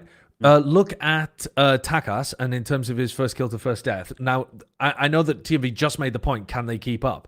But what's funny about this is, usually when you look at these kind of games, it's not they're directly shooting against each other, right? It's more like, SOP was feasting on everybody, and Takas was getting shut down by their anchor player or whatever. If you go to the performance tab here and set it to first kills, it was SOP versus Takas for like the majority of these first fights. So it's so funny. I don't think I've ever seen like exactly like this before. But you go into this one and you go to performance, you go to first kills, if you're able to, Sarko. Yeah. So the performance tab there, and then the first kills at the top where it says all kills. So look there, SOP and Takas 13-3. 13-3. Yeah. It's remarkable how much they were actually interacting with each other, which you don't always get when you see these like big duelist v duelist matchups. Yeah, I think also like an extra factor of this is just like if Mandatory could win, they had to have good starts, like good pistols, 2 pistols, and then one of those they lost the eco next round. So it's like it's just you can't even snowball. So if you're like the worst team on paper, a lot of times you can kind of win some maps with that. Was it Sunset that was like the map they definitely should have won? Yeah, that was the overtime. Dude, as soon as that was done, it was fully done. It's just an aim team diff, really. I'm not gonna lie. What it felt like for both of the games. The players are just so skilled, and they play good enough that you're not gonna lose to, I guess, the level of the other players, in my opinion. And we haven't really seen that in Ascension normally, but it felt like a good amount of this Ascension was just like, man, these players are just way better. Yeah. I think that they're way better, but also I do think that I'm starting to philosophically question teams. Like I put on Twitter, there's like the bottom half of VCT EMEA next year. If they try and play like Fnatic, I'm going to be really annoyed because you can clearly see when you have a bunch of good players and just play a very simple style, you can just dominate teams. And so if there's boring EMEA gameplay from any of those bottom teams, I'm just going to be going off on broadcast like every single time. It's like I'm so bored. Like this year, the level was kind of low and it was boring a lot of the time. Like at least play like these guys and just have some fun and like entertain me, Yeah, that's what I liked about Giants. I felt like Giants, when they made their changes, just got a team that wanted to send it. And they had a very different style to Fnatic. I felt like they leant very heavy into the like fast plays, set strats, pushing on defense. I really enjoyed that aspect of VCT EMEA. I think we benefit from Ulf going through as well. BBL Pacific are pretty fast as well, just not as fast as maybe Ulf. But I do think just like when he said, the chaos of this might actually inspire other teams to be like, dude, we can just get away with a lot faster stuff. Instead of everyone trying to play like Fnatic and then maybe not having their defaults as clean and not having their protocols as good and just getting punished. I think that this is like, I'm not saying it's the prime way to play, but I think if you're a worse team, you can kind of get away with this stuff a little more, especially if you can't default properly or you find it hard. If you've got firepower and you don't have the strategic discipline, it's really difficult because I think I kind of talked about this last week where like sometimes I don't think we quite talk about coaches' capabilities. Like some coaches I don't think are suited to a style that Fnatic can play because that requires like 18-hour days of protocol driven stuff that's boring, and some coaches are probably just better at just like, hey, we got 4 Turkish guys, let's just send them in a pack and go shoot. And then like I just think that I think that especially with this new patch coming out, I think that we have to start seeing a more fundamental style of Valorant for a lot of these teams, in my opinion. After the proof is just there, and like I know PaperX is like the biggest example outside of like tier 2, and I just continue to think that most teams are playing the game wrong. Yeah.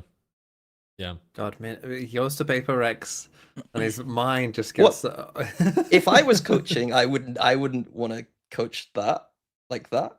Right, I because would- you would want to coach the Fnatic style. You're just saying that not everyone should try to mimic like you and Fnatic. Like Yeah. I think if I was working with a lower level team, I wouldn't be trying to be Fnatic straight away. Obviously, you can't do that. But I would kind of be looking at the 4-1, 5-0, 4-1 kind of styles first, and then as we go across and we've worked out that style, then start adding some of those like Fnatic-esque things. But it seems like a lot of EMEA teams in particular try to play very standard defaults at the start. And it's like, we're in a meta that doesn't really encourage it. We're about to be in a meta that really doesn't encourage it, in my opinion. Just to dig a little bit more into this topic, though, your criticism here is of the lower level teams. Now, the lower level teams for next year, Mhm. I'm not even sure who they're going to be. I mean, the two teams that have ascended are not going to play like that, right? Na'Vi are not going to be a lower level team, probably, but they are probably going to play like that because Angel's going to be coaching them, and so they're probably going to be playing these like slower defaults at least to begin the round. Obviously, you got Fnatic. I would expect Heretics to be sending it a little bit because they've been opting more into double duelist stuff. Yeah. I guess it's like in the past we've had. And Koi is dead. Yeah, they took Koi out back and shot them in the back of the head. We very clearly in the past had like who the bottom 4 probably were going to be. French, Carmen Corp and Gentle Mates are the ones you're looking at for this. I guess it's more. I guess my theory probably falls flat once you start actually analyzing it properly. But I do think that I do think that there are teams I sometimes watch. I'm just like, just start playing fun Valorant, please. And so we'll figure that out a few months in, and then I'll have a rant on broadcast for about 3 minutes where I say these teams need to stop trying so much. Okay. I do think also that the confidence of like Ulf, and I saw it a lot in this game, is like when you are trying to do like a proper default, and you're like trying to create question marks everywhere, when the other teams just insta re-clearing it within like the first 2 seconds just because they just think their aim's better, it's pretty hard to play against as well. So I do think sometimes the simpler stuff can work out for sure. I do think they'll get they will get there are very easy game plans against the way off play, to be honest with you. But it's just whether you can then shoot them back. Like it's gonna be harder in the new meta where you can't just use your recon as efficiently at the start of the round, because you would just recon one side of the map. Oh, there's no one broken the recon. They probably are 5 on the other side of the map. And that is a pretty easy way to counter that kind of style. And if you have any players who understand info cycling at all, you should be able to be in position to beat a team like Ulf. And I was hoping Mandatory would do more of that stuff. But I think even if they did, they would have got shot in the face anyway. So it feels a lot like when we used to watch Paper Rex, where at the beginning they're just gonna for the first 5 rounds you have to prove that you can aim back. Otherwise they're just gonna run at you. So I think it's gonna be nice to have that in EMEA. And this is like maybe two-ish teams that do it. I would say that Ulf is a little crazier. Well, it's actually the next game where I was thinking more along the lines that you are, Minnie, in terms of like, can Dynasty shut down BBL Pacific? And looking at the defense side and how they were stacking the macro there, that I really liked what I saw on map 1. If we wanted to talk about the BBL Pacific ascending, and we'll discuss the like aspect of them divesting from BBL as well later on, but just to touch on the map 1, I actually loved that. They had, I think both teams had a really good idea of what they wanted to do on the defense side. Both teams got up to some like big ult snowball rounds. I think on BBL Pacific side, it was because LaRock popped off and got 2 big showstoppers on some like defensive reclear rounds. And on the other side, Kreven had a mind virus that forced him to swing into Famsi and donate him a showstopper. But, both teams actually got their ults at really significant moments. And I was like, man, we've got a cooking game going on here. And then I felt like as the more the game went on, the less Dynasty were actually able to hold on to what was happening in the match. Though they showed more glimpses of it, in my opinion, than Mandatory. I think that Dynasty are they seem like a team that just really understand defense to me. When I was watching sometimes, like there were a couple of games where I was like, what are you doing that defense? Like, you know how to play this better. And so I think that is the case. Unfortunately, I think their map pool was just like, they're gods of Lotus. And so if they didn't, I think Yinsu set it up perfectly. It was like, if they lost that map, it was over. Yeah. and they won that map and it was still over. So I think they just really understand that map specifically. But I'll be honest, BBL were completely in control of that game, and I watched back the VOD this morning, and BBL kind of fucked around those first few attack rounds and should have won the first 4 or 5, I think, anyway. So it could have been a beating. Yeah, but it could have been. Yeah. Yeah. Like Yeah, watching these game, like watching the Nongshim game against Boom, and then this, I was saying like it looked the exact same. Like even though both Pacific and Nongshim lost the first map, I still felt like these are the better teams, and then they just instantly proved that, like in the next map with a dominant map, both of them, and that's just kind of it. Like watching them both on the same day, it was just like I'm watching a replay. I'm literally watching a replay of the game I've just watched before, because the first map was a close map loss, second map a dominant map, third map close map but still a win, and then fourth map they close it out. Like it was very, very similar, and yeah, I think, I mean, it's all of us thought that BBL Pacific would go and win anyway, so it's not like a shock or a surprise. I think this feels about right, as you said, Minnie. Like Lotus, they had to win. Dynasty, who I still keep calling Desire, which because that was their old name, and I can't get that out of my head. But yeah, I don't like BBL Pacific. I think, I mean, well, yeah, you said we'll talk about it, Josh, but like what their team ends up being will be quite interesting, because obviously they're in a weird spot. But I think that these players, and we were talking about it with Korea, and we talked about it with Turkey, like it's just there's an endless farm. Like even if they do lose their players, there's an endless Turkish farm ready to sprout up with new players. No, it really is. Yeah. It's just non-stop talent, and dude, I'm so fine with having this many Turkish teams as well, because it's just like, yeah, give them the opportunity. They're so good mechanically, and then I think they're starting to get like good coaches and stuff like that on board as well. I think Vlad did good stuff as well. I don't know, man. It's just I'm excited because it's just faster paced stuff in EMEA, and I think we really need that. A breath of fresh air. Yeah, no, it really is, man. Well, also the especially attitude is cool too. Yeah, but dude, especially Ascension, watching like how fast all of the Pacific games were, and then even this like even this game, like the first 2 maps, I was just like, damn, I forgot the game can be this slow, man. I was so used to just watching Pacific and just watching big chaos, and then you kind of just see the slow rounds, and you're like, oh shit, yeah, it is like this over here, isn't it?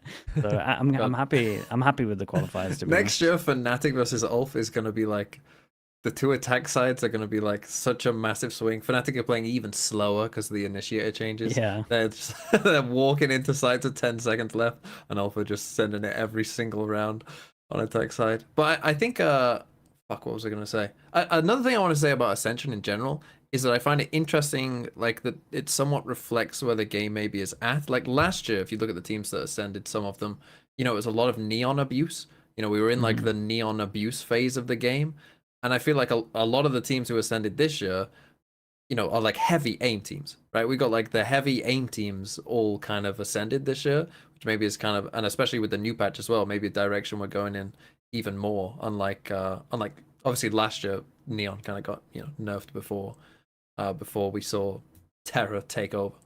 but I think that's what all of the changes that we see. Maybe it's more obvious in tier 2 because we didn't see as much in tier 1. But I think like the amount of changes of just maps and just agents and stuff like that does leave room for like these teams that have the more stacked aimers to kind of take advantage. Like if you like Dynasty and you can only kind of get like the Lotus up to a really high level and your other maps to suffer, like that's when the aim diff starts becoming the most like common. So if they do keep changing maps like this as often, I would imagine this would be a similar thing if they kept Ascension obviously going on.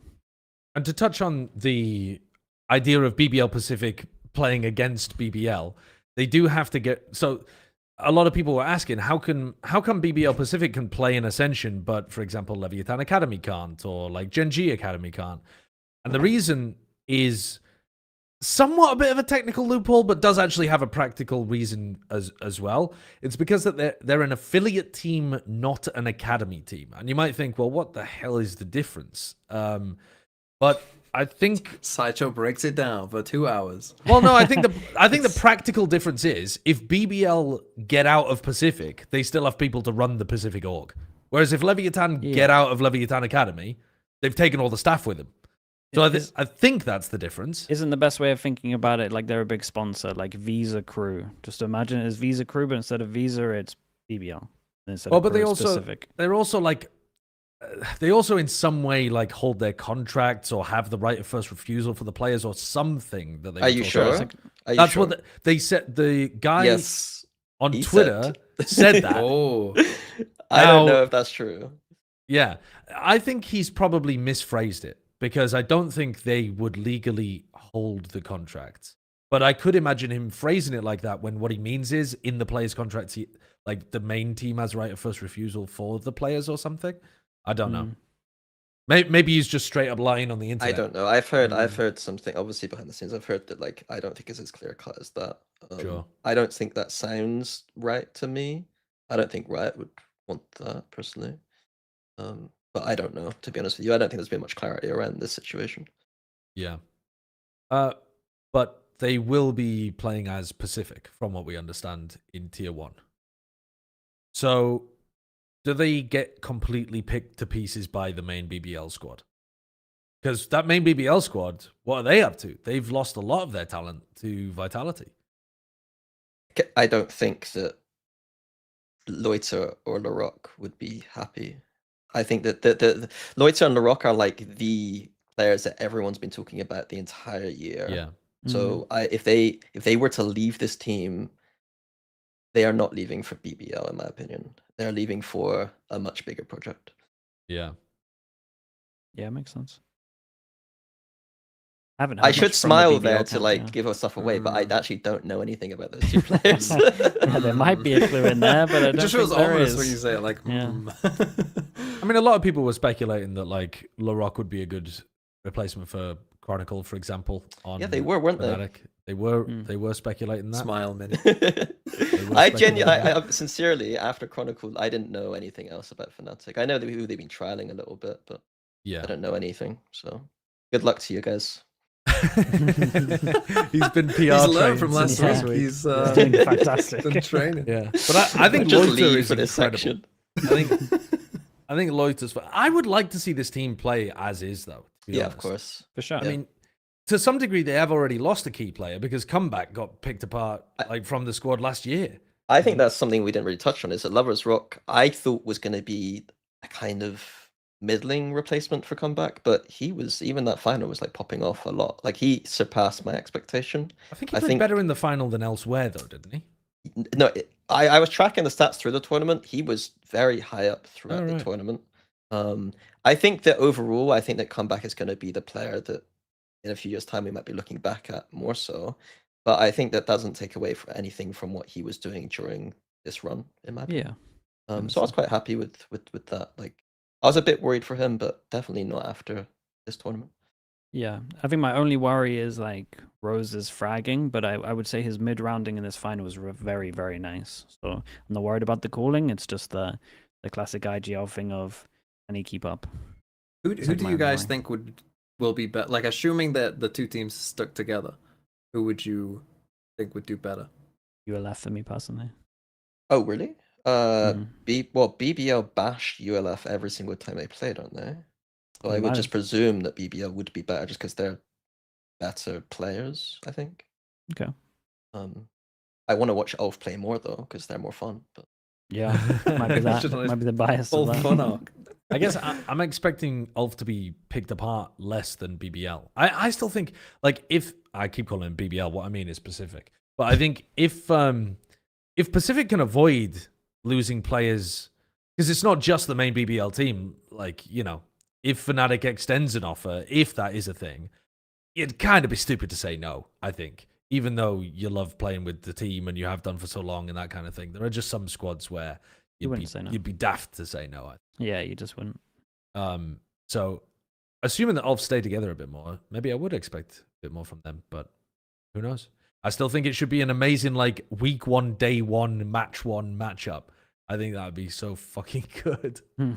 yeah, what would also be cool is if players were to leave Pacific, if they just got random Turkish people we haven't heard of before and just did the same as what Yeah. every other Turkish team is doing, and then just prove to everyone else that they're just bad at scouting, because what you need to do is do the thing I said before, which is just like filter by CS from Turkish player, or just Yeah. ask Alpha, who's good in Turkey, and he's usually like, I think this guy's pretty good, Yeah. and then randomly he obviously is.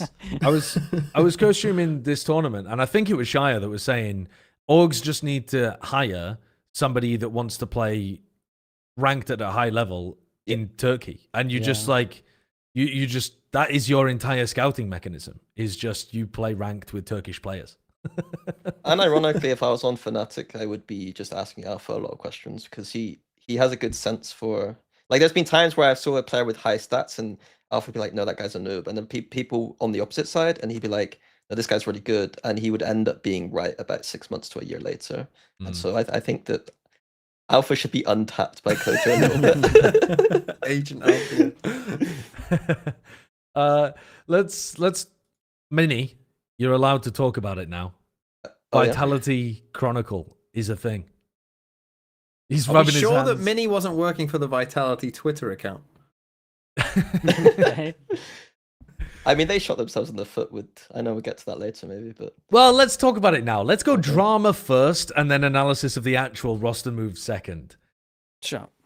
yeah, why do you announce the greatest player of all time with a tweet like this? That's a good perspective.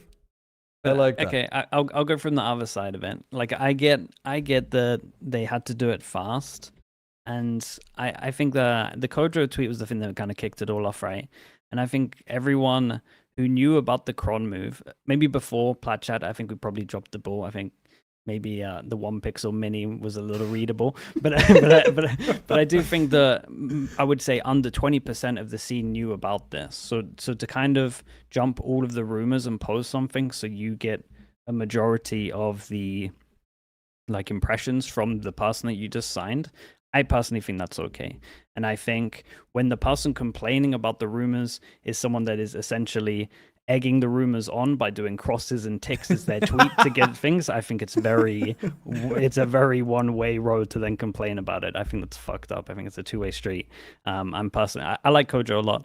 I think he fucked up here. I think you just got to accept that they like, dude, they signed him. They get the rewards for it. You guys didn't sign him. But also, what are the rewards? Like getting some Twitter impressions. And This this is is what I mean, don't, dude. I don't, For a but I don't understand. 15-year-old. Like, if Sheep Esports reports that this is happening and everyone gets really excited about it, how is that any worse for you as an org?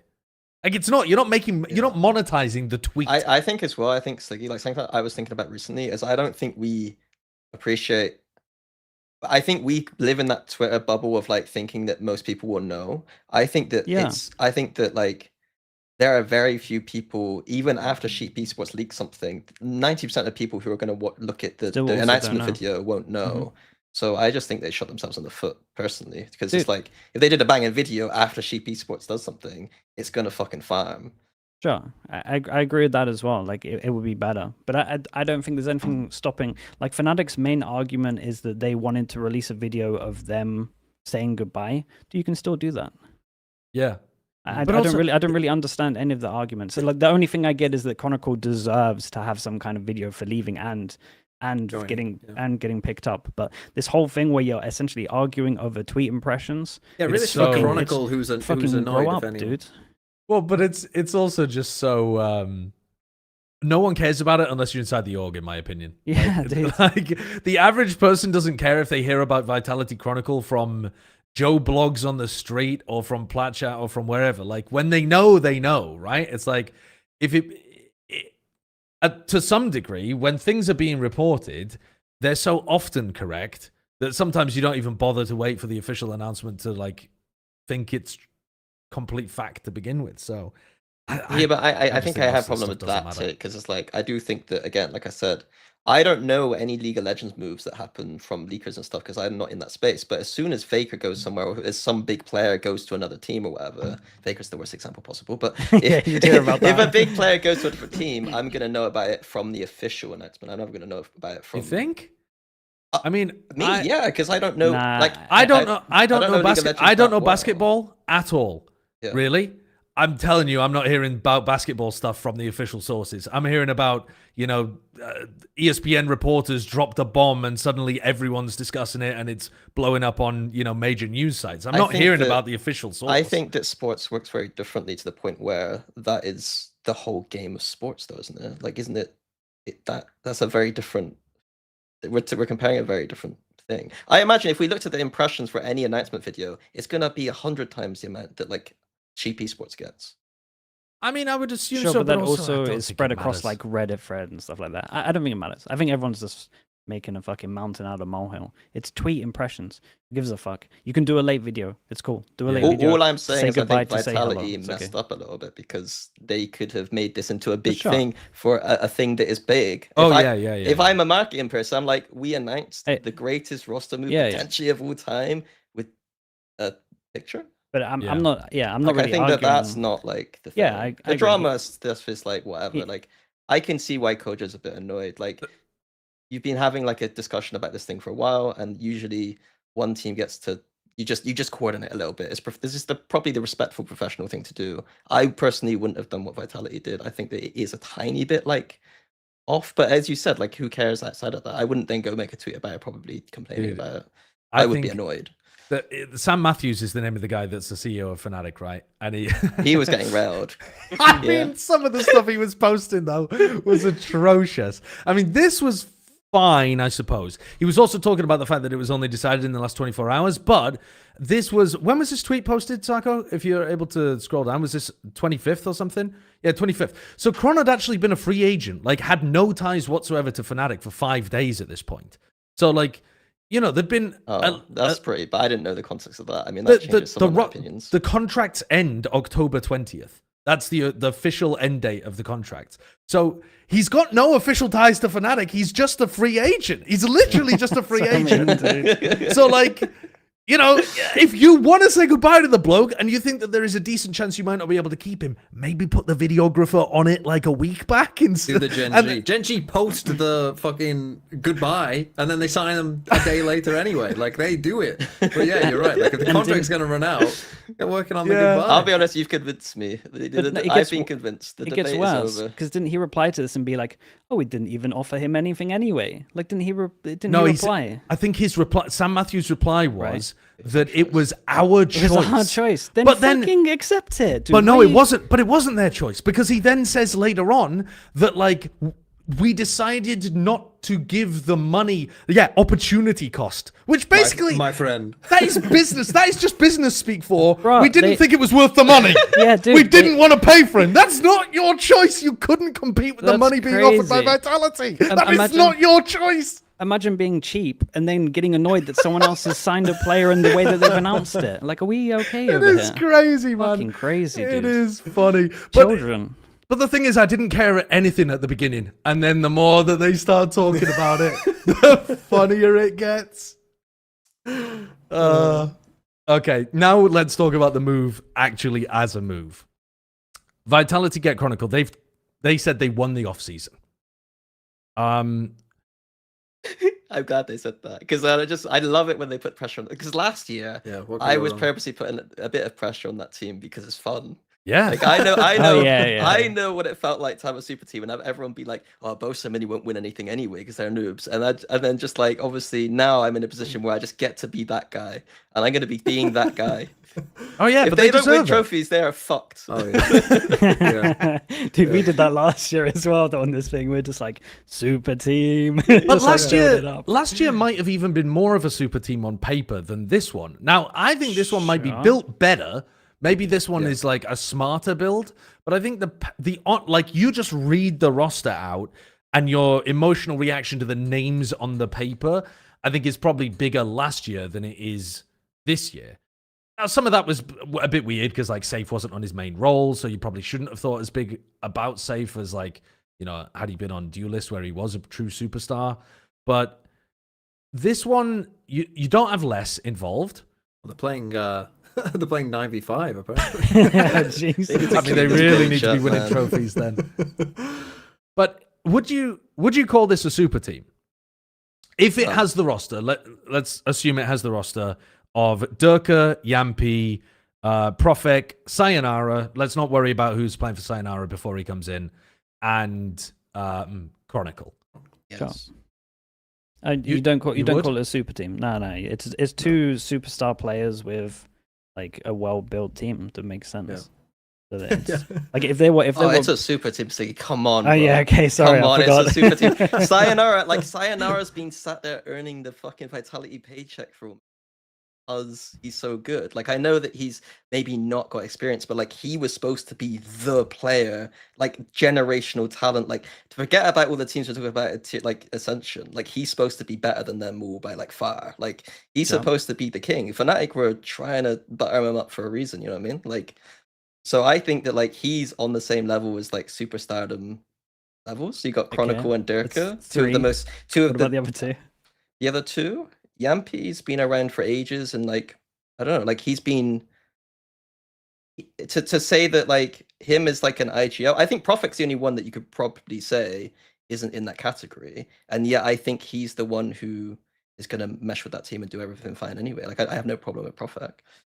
So I think the other four, I think is super team. Sure. If you want to pile the pressure on, man, I'll call it a super team as well. Okay. Yeah, we can all jump on. Yeah, we know I'm not who's anything coaching but him. do I'm it. fine with it. Would you have said Jamppi was the? I think I would have said that Jamppi was the third best IGL in EMEA last season, behind Nats and Boaster. Am I forgetting somebody that was higher up? Yeah, I think I would have said he was the third best.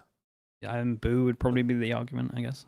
Yeah, I just really liked what Jamppi was doing, though. I think Yampi's calling was lovely last year. I still wouldn't say that he's done enough as a caller, though, to be considered a crucial piece of a super team. That's where I would disagree. But I think they're on the edge. They're definitely one of those teams that has a stacked enough roster that they have applied a huge amount of pressure to themselves. Just to go back to the point, but who as an IGL has proved themselves at a level that you would consider as super IGL? Like apart from Valen and Boaster, maybe. That's it. Like who I would mean, you get who's like this guy's a previously- superstar IGL? And I don't In want the to talk about past, people who have Sadek.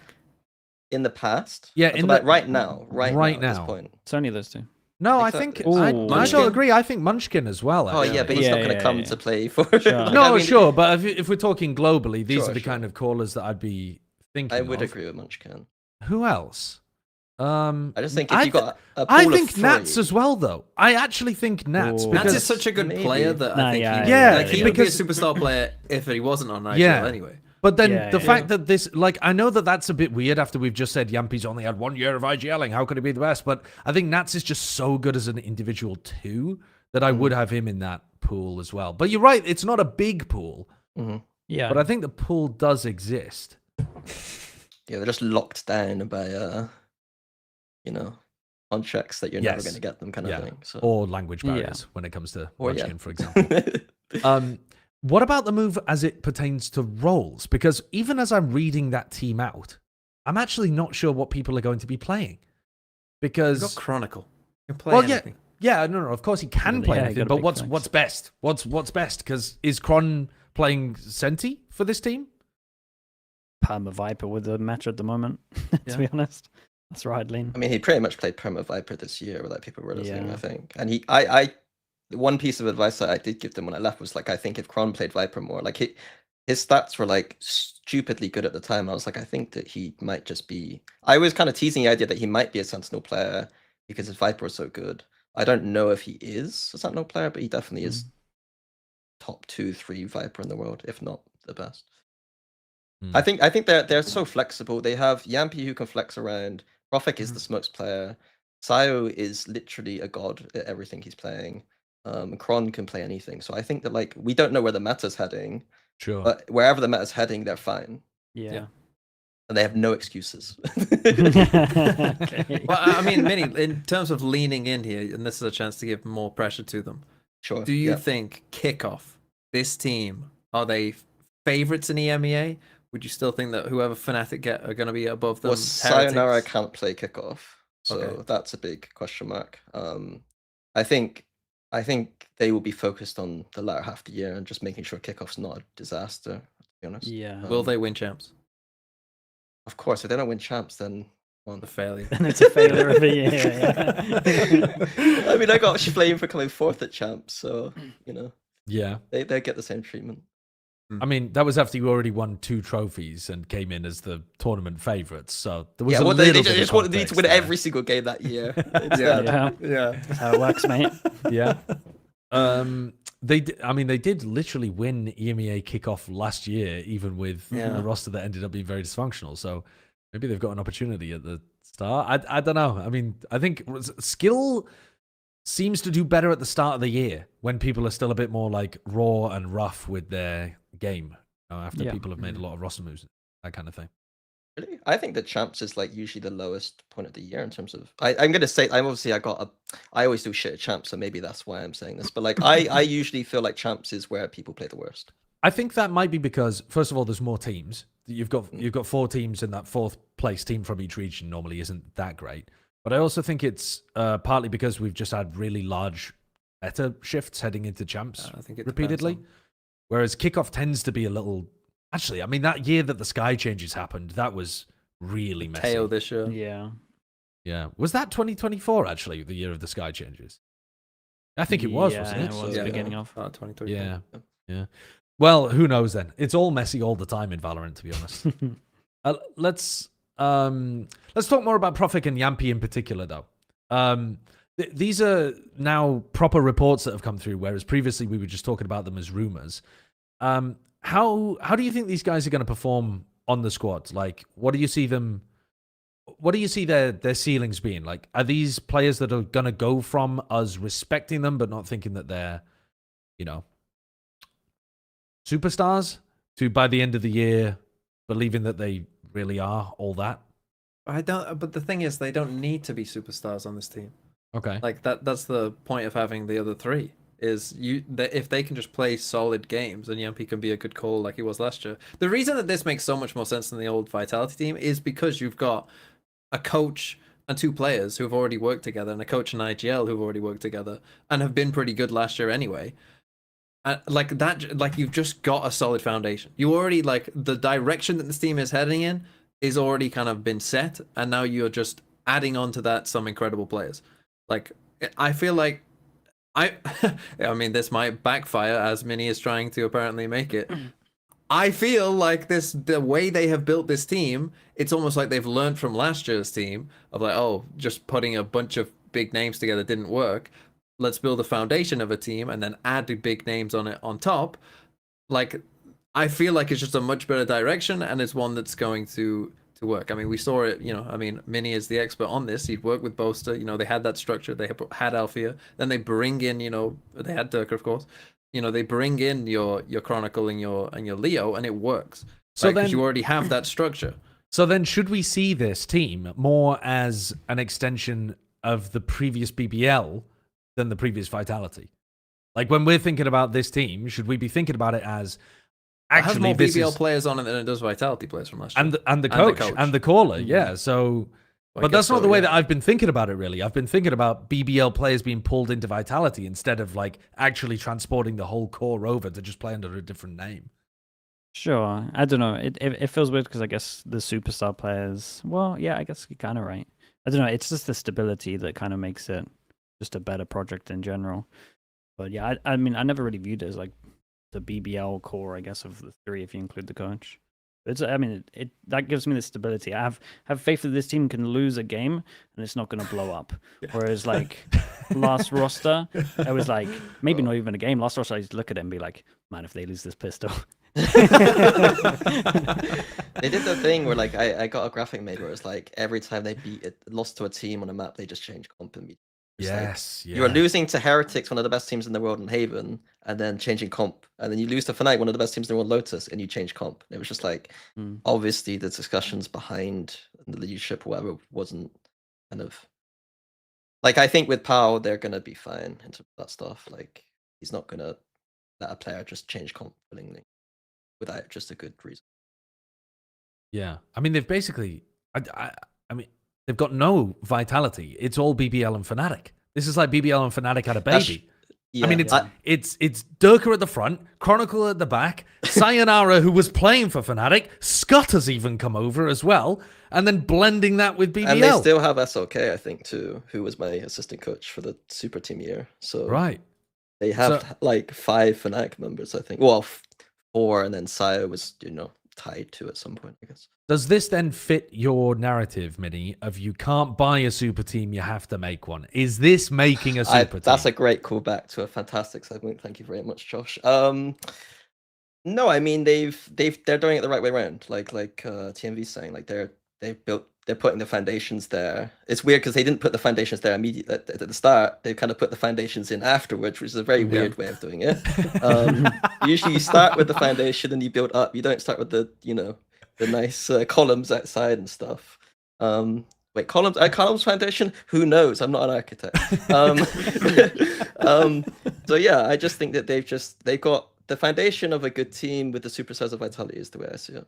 Mm. And I think Profek, like the way you were describing Profek, I think Profek is probably better than what people think if the way they're seeing him is like a mediocre smoker. Like he's a very, very good smoker. He's not maybe Rooksick at the moment, but like he's definitely up there consistently. Yeah. But they just need him to be a consistent, of course, solid player. Yeah. Now I do also want to touch on like how much does this matter for BBL and Fnatic to lose these kind of players? So losing Chronicle, losing Profek and Jamppi and a coach, is this let's assume that Pacific stay as they are and you can't just pillage the Pacific team. How competitive do you think BBL and Fnatic are going to be compared to where they were at last year? Are there any concerns there for those teams? I mean, I would say there's concerns. You can name any player and you would always be a downgrade to Chronicle.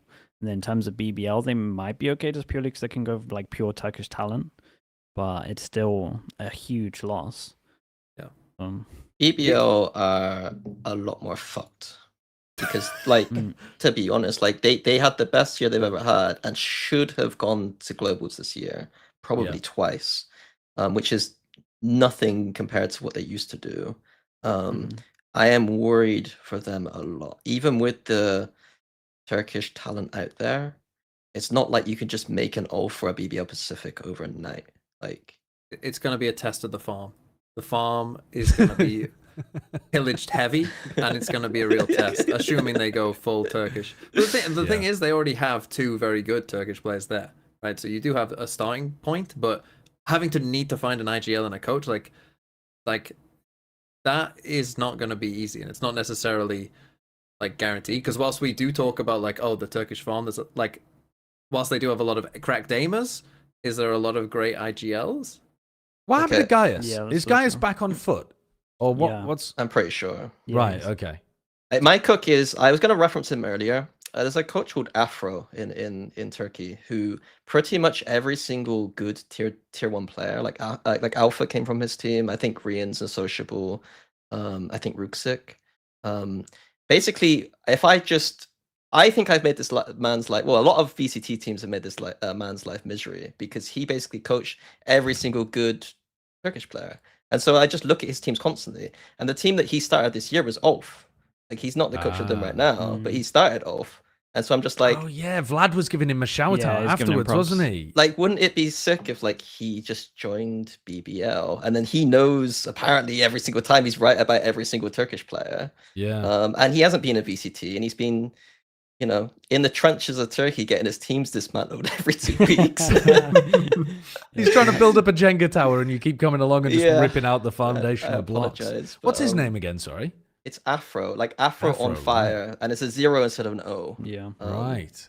So I think Alpha said nice things about him in the past. Like, he's had positive things to say. So shout out to him for basically keeping VCT EMEA alive. Yeah. Parla, then Fireflux, and then Ulf. Yeah. Very cool. Yeah, I mean that'd be a nice pickup. Let's move on from this discussion a little bit. I want to talk about another Turkish player actually. Comeback going to Heretics. So we touched on him a little bit earlier, and Minnie, you were even saying that in the future, when we look back with the benefit of hindsight, you're expecting to look back on comeback. Dude, confusing sentence. You're expecting to see Comeback's career in perhaps a stronger light than maybe some of the other Turkish duelists. Yeah. Is that because he's joined a team the caliber of Heretics, or because of the innate talent that he has, or a combo of both? What are you thinking there? I can't remember what context I said it in, but I'm just doubling down because when he joined Mates this year, I got a little bit of feedback criticism that all I did was speak about combat for about 5 minutes and ignored all the other roster changes they make. But I don't regret it because I still think that this kid he's going to be very strong. So I think that he didn't really show his true level, I don't think, in Gentlemates. Like, I think that he was good. I don't think he lived up to the amount that I talked about him, maybe. But yeah, I just think he's really, really skilled. I think some of the stuff I heard was his English wasn't amazing. So, like, I think Right. he's been doing, like, I think someone said in Heretics that he's been doing, like, English lessons to make sure that he's, getting up to Yeah. scratch. I just feel like, if I can see how, like, for me, it's always like tier 2 is about how good you are mechanically, and then coaches like Neil and Weber, it's their job to kind of fit them into the system and kind of make sure that they're doing all the right stuff.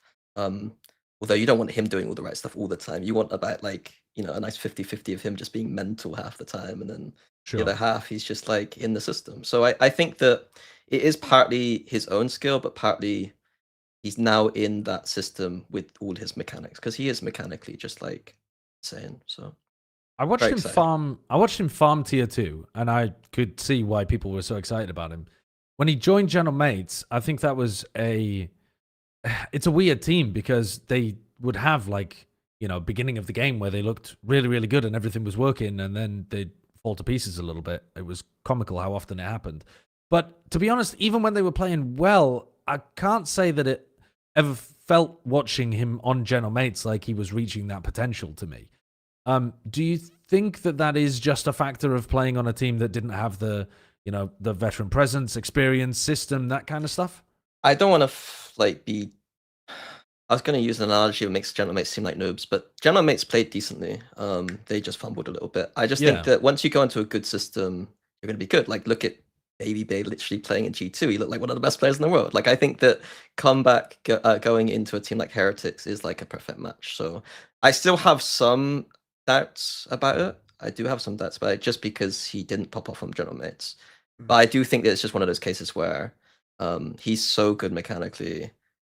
He just didn't get into the groove into a team that's not as structured and not as kind of good, essentially, as Heretics. I think when you have a player that, in my opinion, is like heavily op based, I think when you have a system and structure, that's when it kind of shines the most. I feel like that's where Gentlemates maybe lacked a little, and I imagine Heretics will kind of do a little bit better. I guess Ye's like a good case study of that. I think even Durka from this year, like, you can see, like, Durka didn't have the utility backing or like, he didn't have entry support at all. Like, he was just basically randomly going in attack side, and they didn't have the kind of nice. We thought that fake clone at the start of the year was just him messing around. It was actually that's how he that gets was him outside. just the rest of the year. Yeah, so I think that, like, I think that we've got enough examples now of players that you can clearly see who are mechanically gifted and just need that kind of thing around them. So I'm not too worried for him. Do you view it as an upgrade, though, over Miniboo? Because I'm struggling to view it as an upgrade more than a side grade with upgrade potential. Like, I don't know, because I put a lot of respect on Miniboo. Like, Miniboo he was asked to do a lot, for starters. Like, he didn't just get all the resources in the team. He was often having to kind of go in a little bit dry and get traded out by the rest of the squad. And he occasionally had tournaments. I can't remember, to be honest, off the top of my head, which one it was this year. Was it stage 1? Was it kickoff? I can't recall. Where he looked like best player in the world, kind of Stage 1, I think, because at the start of stage 1, I said on broadcast that if we wanted to play Duelist, you needed to kick Miniboo. And then, of course, Miniboo got 300 ACS that split. I just think that he was very inconsistent, and I think that the team would always get behind him this year in a way that was very, like, nice to see. They were, like, very confident and very supportive, and I think despite that emotional support that he was getting, he wasn't always able to deliver on, like it's very strange that we're going from a player who was getting literally best in the world numbers in stage 1 to then dropping quite a lot. Like, I'd prefer my duelist to at least, like, sit in a comfortably above average state than, like, that much of a coin flip. And I think that the only analysis I can do from the outside is presume that is a mental barrier thing.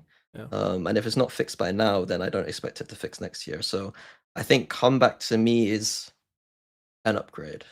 And that almost is like the story of Heretics to an extent, isn't it, as well? Where, like, they have moments where they destroy everyone. I think, did they go 10-0 in group stage this year. Yeah, They haven't lost a absolutely. group They stage don't lose match groups. since 1992.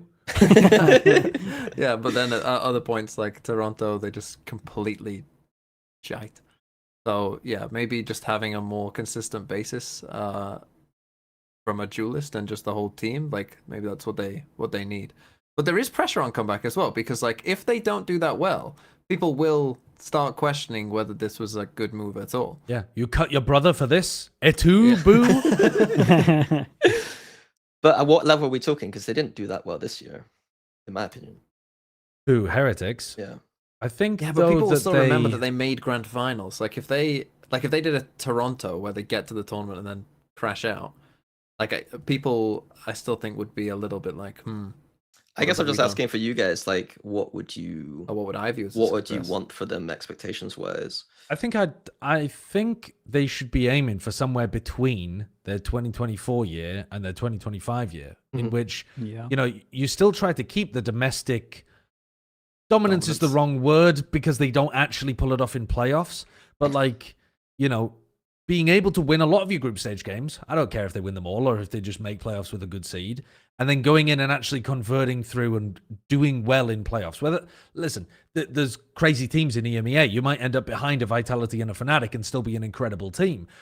I don't care about the placements as much as just not looking like you are a great team that can't hit it when it matters. I agree. Yeah, Makes that's a good sense. summary. Let's then talk about Team Liquid then. So we talked about a little bit of the teams that we thought may have suffered from some of these roster moves earlier on. We were talking about BBL, we were talking about Fnatic and whether or not we were worried about them. Liquid are definitely in a strange spot. Trexx on the way out as well. We already know that Patty's on the way out. We now know for sure that Keiko is out as well because, listen, we'll talk about that later on in Americas, but I think we gave the game away pretty heavy last week with that one too, with Mini and Bonka. I didn't know that, by the way. Oh, really? I didn't know that one. No, I thought Okay. Keiko was going somewhere else. Oh, okay. Good. Got you. Yeah. Yeah. People think they can read you and they're just projecting. I just don't know what- anything. I'm just Yeah. like the idiot, you know. No, that's me. I like to firmly stay out of the loop so that I can speculate wildly and people don't. I accuse me don't of try. looking I'm at not it. trying to be in the loop. It's just like hanging around with people who talk about this stuff. I'm like, That's what the definition of in the loop is, Minnie. Yeah. yeah, but I don't try. And it's not like I'm putting myself into the You're situation. you're the center of the loop. Okay, that's true. Yeah, they just start talking Valorant around me, and I can't help it. It's like it's like I'm a gravity towards Yeah. Valorant. Like it just pulls towards me. You need to start talking to them about art instead, Yeah, so that you divert the conversation. I don't away. know if they can though. They're all dumb, my friends. Well, our Team Liquid dumb. That's why you're here on this podcast. Our Team Liquid dumb for letting this roster fall to pieces. What are you supposed Well, to do? what Someone my else my answer this narrative my narrative generally with Liquid was as long as you have Nats and Keiko, you know, you can probably build a very strong, you know, or at least a good roster, right? As long as you have the kind of those two pillars, add in around it, you can do that. Considering that they've lost Keiko, I'm now starting to question. And again, as someone who's not like Minnie and completely in the loop, I haven't heard a ton about what Liquid are trying to do to replace these players. So obviously you still got Nats. Nats is an incredible player, incredible IGL. You know, that's a good start. But I am a little bit worried. But what's interesting about Liquid is at the start of this year, people didn't think that the Liquid roster looked that good Yeah. either. And they ended up kind of, you know, overperforming. But it was kind of seen as like, oh, a Liquid taking a step back. So, look, I'm not going to underestimate Nats because it's Nats. So maybe whoever they bring in will be amazing. But I'm viewing everything outside of like letting go of Keiko. I'm viewing with let's wait and see what happens. Letting go of Keiko isn't I good. think though. a big point It's of this big. year though is that like nobody, I don't think even Liquid themselves could have guessed that Keiko was going to become what he became this year. If that makes sense. Also, my lighting, the webcam, it's not that great with this lighting, so I maybe need to have a word with them about that one. So yeah, like that's going to be the difficult thing. You can't just randomly have a player come in and just because like I'll be honest with you, like Keiko on Duelist was like not amazing last year, and then because he switched role and seemed so comfortable on the smokes, it's like his duelist elevated with the confidence that he had when he was playing smokes. Sure. So yeah, I'm just worried that I don't know how you do that. They're gonna have to get extremely lucky to find whatever that is. So I'm a bit worried. But as you said, I think the combination of Lohan and Nats together, the coaching staff in general, just seem pretty competent. So it's kind of, I feel so bad for them because they were so close to making like a team. I think that like was about to be like a world beating kind of team, and then behind the scenes it all just crumbles. So yeah, it's all kind of falling apart. There's nothing you can do when NRG come in with the chicken nugget money. That's the thing. you just got to accept it sometimes. You really do. I think the trexx is a big one for me. I'm not sure they had to let go of trexx. But yeah, I guess we'll see. What I don't understand is the report originally said you've got 3 people who disagree with each other inside the team. You got Keiko, you got Paddy, and you got trexx. Well, Keiko you couldn't hold on to. I'm sure they would have loved to, but you couldn't. He was at the end of his contract, and you didn't have the cash. So then you have 2 players who, according to the reports, don't want to play with each other, and you keep neither of them. Well, That's not how it works. That's not usually how it works. Usually, you'd want to keep one of them. But maybe, I don't know, maybe they thought that continued issues would arise with these people in the team, because if they're just generally going to have problems with people. Team Liquid have generally been very, and again, this sounds like I know more information than I do, but I genuinely don't. Like, Team Liquid are usually the kind of team that seem to value personality a lot more than other teams. And so I think historically, I can't think of it. I just remember having this in my head where it's just like, they generally will just kick players as soon as they think that there's like a personality issue. So I think Kamik might have been that at the start of the year where like, I thought he was doing fine and then just like gone for some reason. And so I think that it's like really tough because trexx has had such a bad rap and he's not really being able to come out and just speak about all this stuff. And so until he does, I don't want to like put too much speculation on it. But again, like he's out of a team where I thought he was pretty good. So yeah, it looks bad from the outside though for trexx, right? Because he's a really talented player. We know that, but he's now been kind of given the boot from 2 teams in a row in which he had a chance to really show that he was incredible, could work with an extremely talented roster, all of that kind of stuff. And you give him a pass for vitality to some degree because it was dysfunctional, and we realized that even without trexx. Liquid, it felt like the right time for trexx to come in and make the difference and be the big player. And we actually, even if you leave aside all of the personality stuff that's been reported now, or the disagreement stuff, trexx's performance actually wasn't what you were hoping from him. He wasn't the star player that you wanted him to be. He didn't make the difference. Yeah, and I mean, that probably helped with the reasoning of getting rid, really. Because, dude, it was nothing close to what we expected, really. Probably his worst year we've seen in multiple years. On a roster? Yeah. Name a roster he played worse than this on. On this roster specifically, I think Vitality at the start of the year, he was phenomenal. That's what I'm saying. Name a roster. Oh, a roster this year. You said this year, though. Sorry, okay, yeah, sorry. So I meant this year, I still think that, like, he had a good time on Vitality and was just phenomenal. And then in Liquid, I thought that he underperformed mechanically. But from what I saw him doing positionally wise and kind of, it seemed like he was talking quite a lot. Like, those guild players are all like talkers, kind of like manipulating map kind of people. And I do think he was having impact there, it seemed like. It's just he just couldn't shoot his gun sometimes, in my opinion. And I don't expect that to happen in the future. But then it is like, it's a combination of 2 things. It's like, what is going on behind the scenes? We don't know. And then he did have a dip in his kind of mechanics, in my opinion. So, yeah. Do you think there's any chance that he would go to a team like Fnatic, for example? He's a bit, he's a very flexible player, but he doesn't normally play like specifically the stuff required from the flex role, which seems like an odd way of framing it. But we've seen him play a lot of Sentinel, we've seen him play a lot of Smokes, we've seen him play a lot of Scan Initiator, we've even seen him play some Duelist in the past. He's clearly a flexy player. I'm trying to think about like places that trexx would land.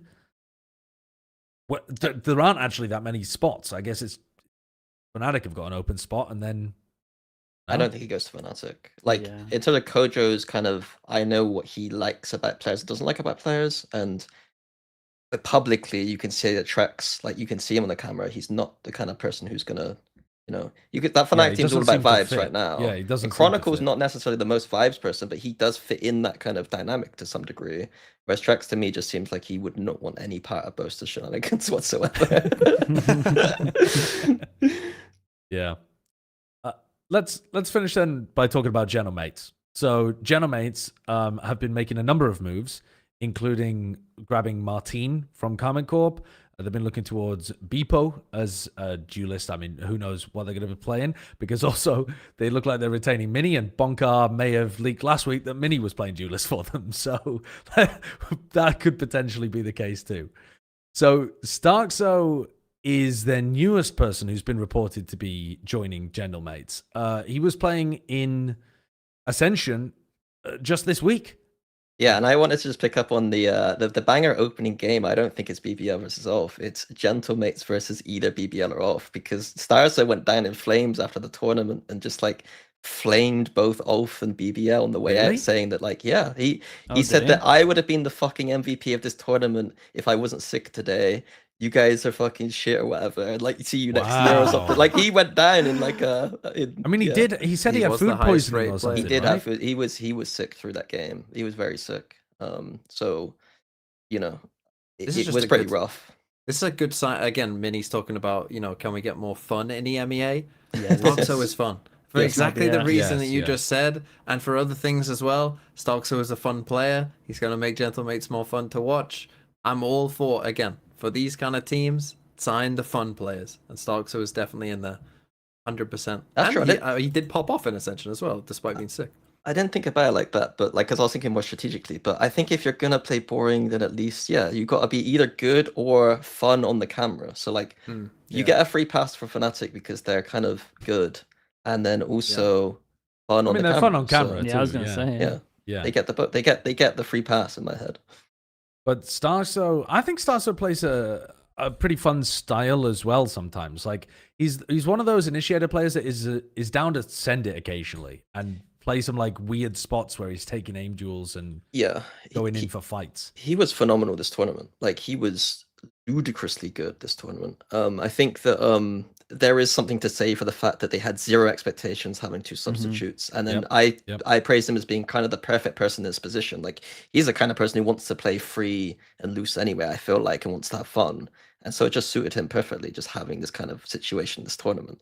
So it's about how can he do this kind of thing in a team that's obviously not going to have two subs and is going to be a structured team. Like, how do you bring that energy and play style to Gentlemates is basically, I think, the question. And he'll be IGLing, I take it. Is I probably where presume we're so, guessing. Yeah. 'Cause he was IGLing this team. Oh, he was IGLing Job Life. I didn't realize. Yeah, because Yeah, Unfake yeah. got picked by Unfake. This was Unfake's team, and then starxo became the IGL after that. Mhm. Right. Okay. But then there's still Minnie probably isn't. Yeah, you would. Well, yeah. imagine No, he's- they've said that Mini is not IGLing. Yeah, Okay. they've already publicly. Which said sounds that he's coming very back with that IGLing. promising. That it's again like Gentlemates even last year. I thought we're building some cool stuff and we're Mhm. doing well. They just kind of fell it. Had a fear 12th of the number round. 13. yeah. Well, it looks So- like they're building insane talent on the, like it looks like they're just trying to go for talent rather than roles or something that, that's standard roster construction. Triple duelist new Oh. meta. Yeah, they've got Oh yeah, they got Didn't they have? Wasn't Mini and another Bippo? Yeah, Beepo. that is a. and Martine. So they've got Martine and Beepo. Apparently, neither of them are going to be the main duelist. I mean, who knows? But I mean, They'll play double duelist. They they'll will play double yeah, duelist, I'm sure but- they will. yeah. But then they look like they're missing a. Oh, to be honest, who the fuck knows what Who- they're missing? who Are they fucking missing cares? a- Last, are they last missing year, a- Riot who knows? literally released a fucking broken agent that completely changed the meta a week Yeah. before the tournament starts. Like next year, maybe they release a fucking duelist that completely changes the game. We don't know. The Yeah. Harbor rework, man. The He just Harbor he just rework, smokes Europe probably get everything. fucking nerfed to Yeah. the ground before kickoff starts. Like everything will change. Crew are going to be the greatest team in the world because of that. Yeah. And I think that's a great transition into bringing Dryad on the show for Americas, actually. Well, thank you very much, Minnie, for talking EMEA with us. I think this It's week so was good. a little more palatable for you than How last long we week. got still? We still got how many more weeks of me pretending to not know Many. stuff? Until the stuff's Many, around. many. Oh, mate, like 2 months. To be honest, though, normally teams have wrapped up their rosters Yeah. by December. When can we start flaming them? Now. That'll be January, I Oh, guess. Okay, we could do it. Yeah. Oh, no, if you yeah. want, yeah. We're already Anyway, part of the pressure thanks on for having me. Vitality. Yeah, Yeah, I thanks, mean, I'll man. just be back every week as the Vitality Watch person. Hyping them up to ridiculous levels just to apply the Lose pressure one onto match. them. Chronicle, they're off-season the tournament, best they're done. players I've ever coached. They're so good. Everything about them. Anyway, All right. catch you guys in a bit. See you Bye-bye. later. Bye. Bye bye, Mini, and we'll bring in Dryad to discuss Americas as well. But we're not going to be talking. We're not going to be talking about crew immediately. God, we got Wide Dryad on the show. Is she here, or should we take a small break for her to arrive? Sounds like a Oh. there Hi. you go. Perfect timing. Ah, No, we're gonna talk wunderbar. about crew. Well, no, we'll Oh. talk about crew later on. I mean, do you want to talk about crew right now? No, not really. Crazy, Wait, crazy. wait. I want to show you something. Stop. Look at this. Look at what I got yesterday. Oh, you got the Wow. poster. It's so cute. It's so bright. It's so Yeah, it's very bright actually. I've got a copy here as well that I need to put up on my wall, but I need to buy a frame for it as well. yeah. Yeah. It's very cool. Now, if you want the merch, too late. You fucked it. This You- could have been yours. You had your opportunity and you didn't. But yeah, there'll probably be some more merch coming up. I don't know exactly how we're going to do it in the future. We might try to time it to the Masters events. We might try to tie it to like the beginning of the stages. But there'll be more coming out in future. But thank you for the plug, Dryad. Of course. Yeah, it's I was nearly as paid for big as that. you are, that poster. Yeah, I know. It's uncalled for. It's actually a big one. It's a big one. Let's talk Ascension then, shall we? Let's go into NVTSM. That was the finals of Ascension. It was also, I think, the defining match that happened 3 times throughout America's Ascensions. Am I right? Yeah, once in, Yeah. once in TSM Swiss won and the twice first in one, yeah. playoffs. Yeah. Yeah, so TSM won the first, but that was also, they had just come off the back of beating Envy as well. So, you know, it was two back-to-back wins for TSM and then 2 back-to-back wins for Envy, including this that we're looking at right now, which was the grand finals, which was a 3-1 game. I think I want to start by discussing Kane and Ion because they're the players who won't be able to ascend out the back of this. But Kane in particular had a really like cold to hot tournament, which I assume was because he was Yeah. feeling unwell. Yeah. Was he? But man, yeah, apparently he was like beginning. properly sick at the beginning. Oh. That was like the groups, right? And Yeah. his group's stats compared to his playoff stats kind of Yeah. At least No, support there is a that. big difference. It's a I good didn't know if excuse, you he know? was sick, but yeah, it felt kind of weird because he's so good, so consistent. That yeah, I feel like towards the end he was playing a bit more like the way that people were expecting. But also he was saying that the first couple of times that he was playing TSM, he was struggling because he was giving too much respect to that team, and then his teammates and his coach were telling him to like not respect them as much because he's just way better. And I feel like that extra confidence also helped because he is kind of insane mechanically. So Yeah, I Mm. mean, if you do look at it in the group stage, he was the 3rd lowest rated player, and then in the playoffs, he was the highest. So yeah, it's definitely, big turnaround. definitely a big swing. But The opposite of a flu game. What do you call what do you call a flu game where you just play worse because you had the flu? But he is not going to be really eligible to play for the majority of next year. I mean, I think his birthday's in June. Is it even July? yeah, I think it's June. Yeah, like first couple of days of June. Yeah. So that's Pretty the rough. majority of the season, really, isn't wouldn't that it? be Yeah. stage 2 though? They're, Be- like be ready midway for stage through. 2. Yeah, But it's it's like probably too like late by then. Spike, isn't it? No, That was about the same no, as Spike. Masters. If it's the first part of June, then Masters is in June, so he'd be ready for stage 2. Okay. Okay, yeah. So Maybe. maybe we see him come back in. Ion is full underage. Now they are planning, and they've said that they're going to run an NV Academy. But what the? We put in their contract, says Hastro, that we would sign two new players for players. challengers for them to play with, but it's their choice if they want to sit until eligible. I see.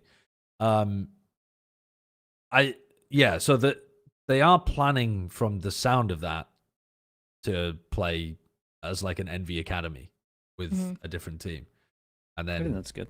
maybe they play yeah, that tier makes one when sense. they're ready. Yeah, It's it like makes a lot of what- sense.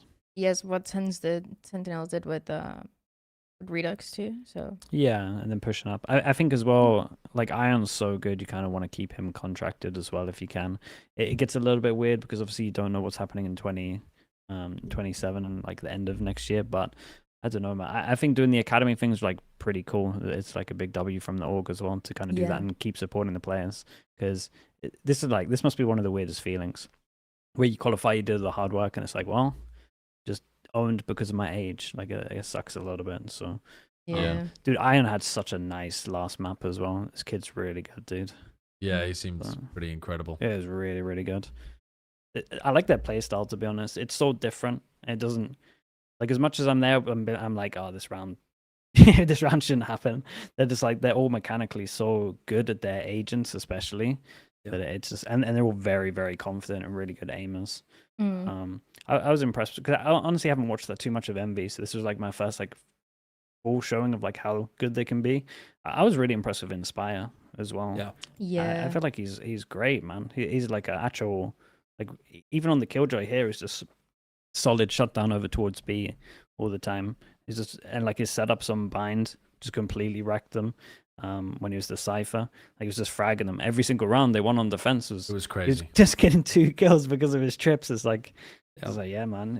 And he was changing it up every single time he was on their sites. He just looked like a solid player aim wise as well. Like Mm. he probably impressed me the most because obviously I've heard the most about all the others. And then I guess all I hear from chat is like more of like a meme in terms of like Baby J stuff. But dude, I was like, man, this guy's legit, dude. Yeah. I thought he was really good.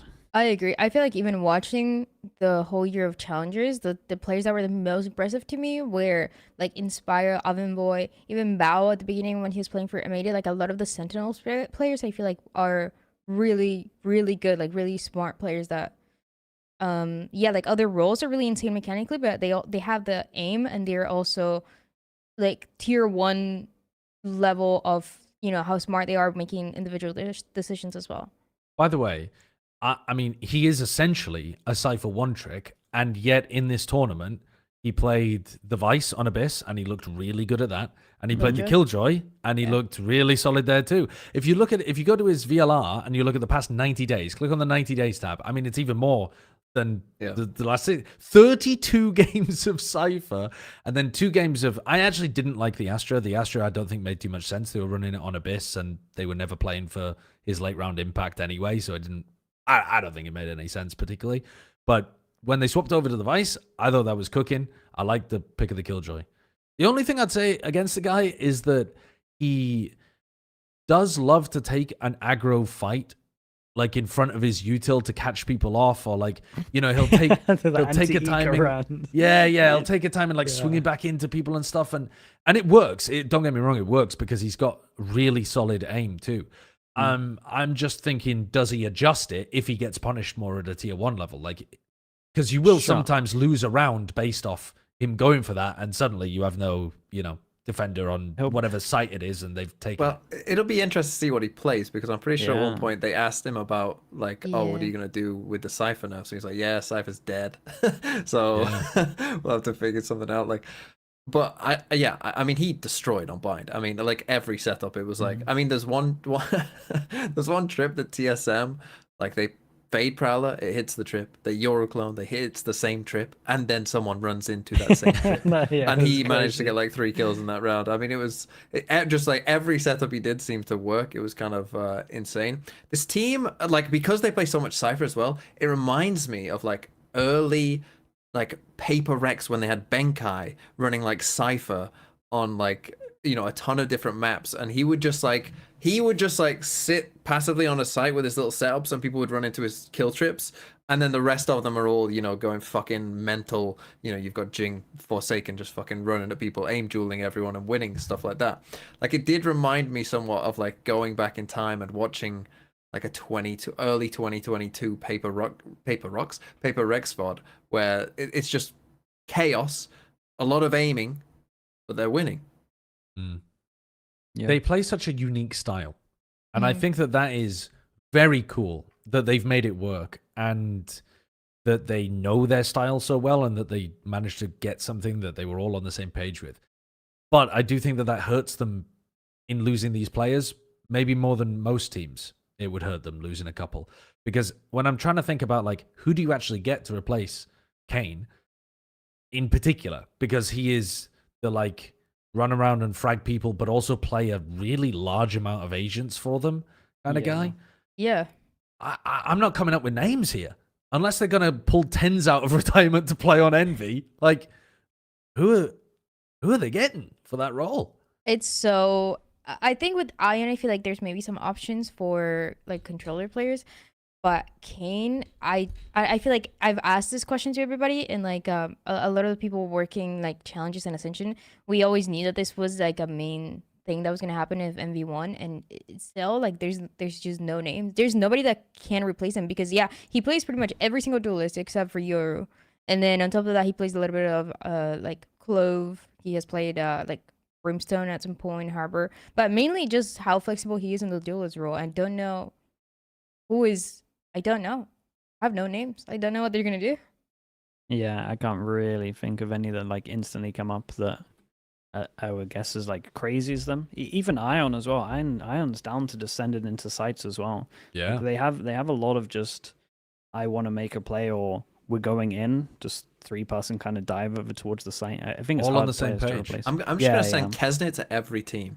Kesnet Envy. But Kesnet is actually Kesnet would Kesnet work. is actually a good pickup. Wait a yeah. second. I mean, it's Wait a minute. insane though. It's an insane It's insane, but yeah. suggestion, but yeah, it's like the right style of player at the very least. Yeah.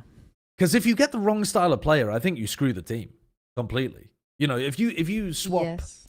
if you swap Ion, even let's not even talk Kane, but if you swap Ion for like a very passive anchor smokes player, you've just got entire like let's say a Sugetsu. Sugetsu's a great player. What the hell would he be doing on this team? It wouldn't make any sense. So I think you do have to be a bit careful with who you're getting. I'm sure they know their own style, but I'm intrigued to see who they decide to pick up because I don't think it's obvious. Yeah, I think agree. I think for controller, Bao was playing a lot of Sentinel, but also a little bit of controller when he was playing for M80, and then I can't remember what team he was playing for after. I feel like Bao is pretty good and it does fit them. I was thinking about GMD, but that doesn't really make sense with the IGLing, and well, he's not IGLing anymore, but I Again, don't the know type if it of makes player sense for just the doesn't play make sense, yeah. style. I don't Yeah, know, I I don't know if he think- fully fits team. I think but- GMT's down to send it a bit. I mean, I don't think he's like wouldn't fit at all. I wouldn't be mad about that move. but- Maybe, yeah. This is kind of one of the options. Yeah, I feel like they have to go for one of those like tier 2 players that they went against. But I feel like Bao would be number 1 in my mind for not only Envy, but I feel like that guy should be picked up. I feel like he's just not talked about enough because he didn't play it that much towards the end, but he's insane. And I mean for Kane's era, the only one that I was thinking of was maybe Infiltrator, just because he's just as flexible. He does play a good amount of duelists, but I Alright. don't think he's that crazy. Like I I thought don't it was think quite he's- good. I was Yeah. enjoying watching him. I thought he was pretty good, but yeah, I mean, you're comparing him to Kane. Is Yeah, it's hard. It's hard to find. I mean, Yo, Okeanos would be Kismet. another interesting Yeah. pickup, but I don't know if he's quite on But the same level. they might be able to steal some of the scraps from some of these other teams. I feel like they got quite a lot of investment money, right? So I and don't think know, they'll give actually. and I think they'll give it a big go as well. So I could see them outbidding some of the other orgs, to be honest, for some of these players. Yeah. So we'll see. Let's talk TSM for a little bit though as well, because I think TSM were one of those teams that if they had been playing their absolute best and caught Envy really off guard, they could have won this tournament and ascended themselves as well. They beat them earlier on in the tournament. They seemed like they had a really good idea of how to stop Envy attacking on quite a few maps, but I think their own attack sides really let them down a little bit in the sense that like both teams seem to really not be able to crack what the other was doing on defense, aside from a couple of maps here or there. But with Envy, it felt like they were already up so much in these kind of maps I think it was map 1 and map 3, something like that. They were just up Yes, so 10-2. heavy. 10-2 is crazy. And there was almost a comeback for the first one too, just by one round. But I agree. I think Envy was really smart at understanding how Timotino likes to play, especially because he's playing the Jet and like that entry in a lot of these maps. And again, for like the final of challengers, they were playing each other, and Timotino was kind of doing whatever he wanted on the attack. It feels like this time around they decided to play a little bit more, trying to shut him down, because you don't really have. I feel like if there's nobody that is able to follow up as fast when Timotino is entering side. So he gets denied, and yes, like you said, like they couldn't really find an answer of what to do, how to answer that. Whether it was like the Cypher trips, or it was even like the change that they made at the end, the last day when they were playing that Killjoy, for that B setup on Ascent, is just like little things to like shut down Timotino that I thought were really smart. Yeah. I think teams as well, they also, and I felt like this happened a bit to TSM, is sometimes they kind of get caught up in the chaos of like to where it starts benefiting Envy, right? You start losing a couple early rounds like they did in some of these halves, and then it kind of starts just like you start almost like playing into their style as well, and you end up just kind of in this game of like, you know, a lot of actions happening, like, you know, swinging out on your own type stuff that maybe you otherwise wouldn't do, or like isn't necessarily what you wanted to do. And then like, you know, it kind of almost cascades into a constant of like, we're just playing almost their game, and they're better at their game than we are. Yeah, they're good at the game, dude. I loved their I love when they're winning and like they got interviewed at the end and they gave like Riot the best ever promo clip ever, where it's like, yeah, we just came from ranked, now here we are, like it was all a dream, and now we've made the dream. It's just like, man, this is the best thing for Riot ever. But it's still a cool story, like for pretty much all of them individually. Like it sucks for the younger players, but I feel like for the free players that make it, it's such a sick run. And they had so many doubters. Like they actually had absolutely. so many doubters.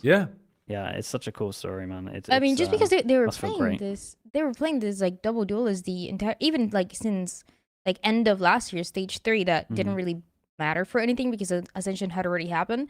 They were always playing this comp, and that was like when that started, it was before the double duelist was kind of meta in VCT. Then it was during, and then it was after, and then they just never changed. They never changed, and they always got away with it. It's really impressive. Like there's no other team that is kind of able to get away with whatever they want like that.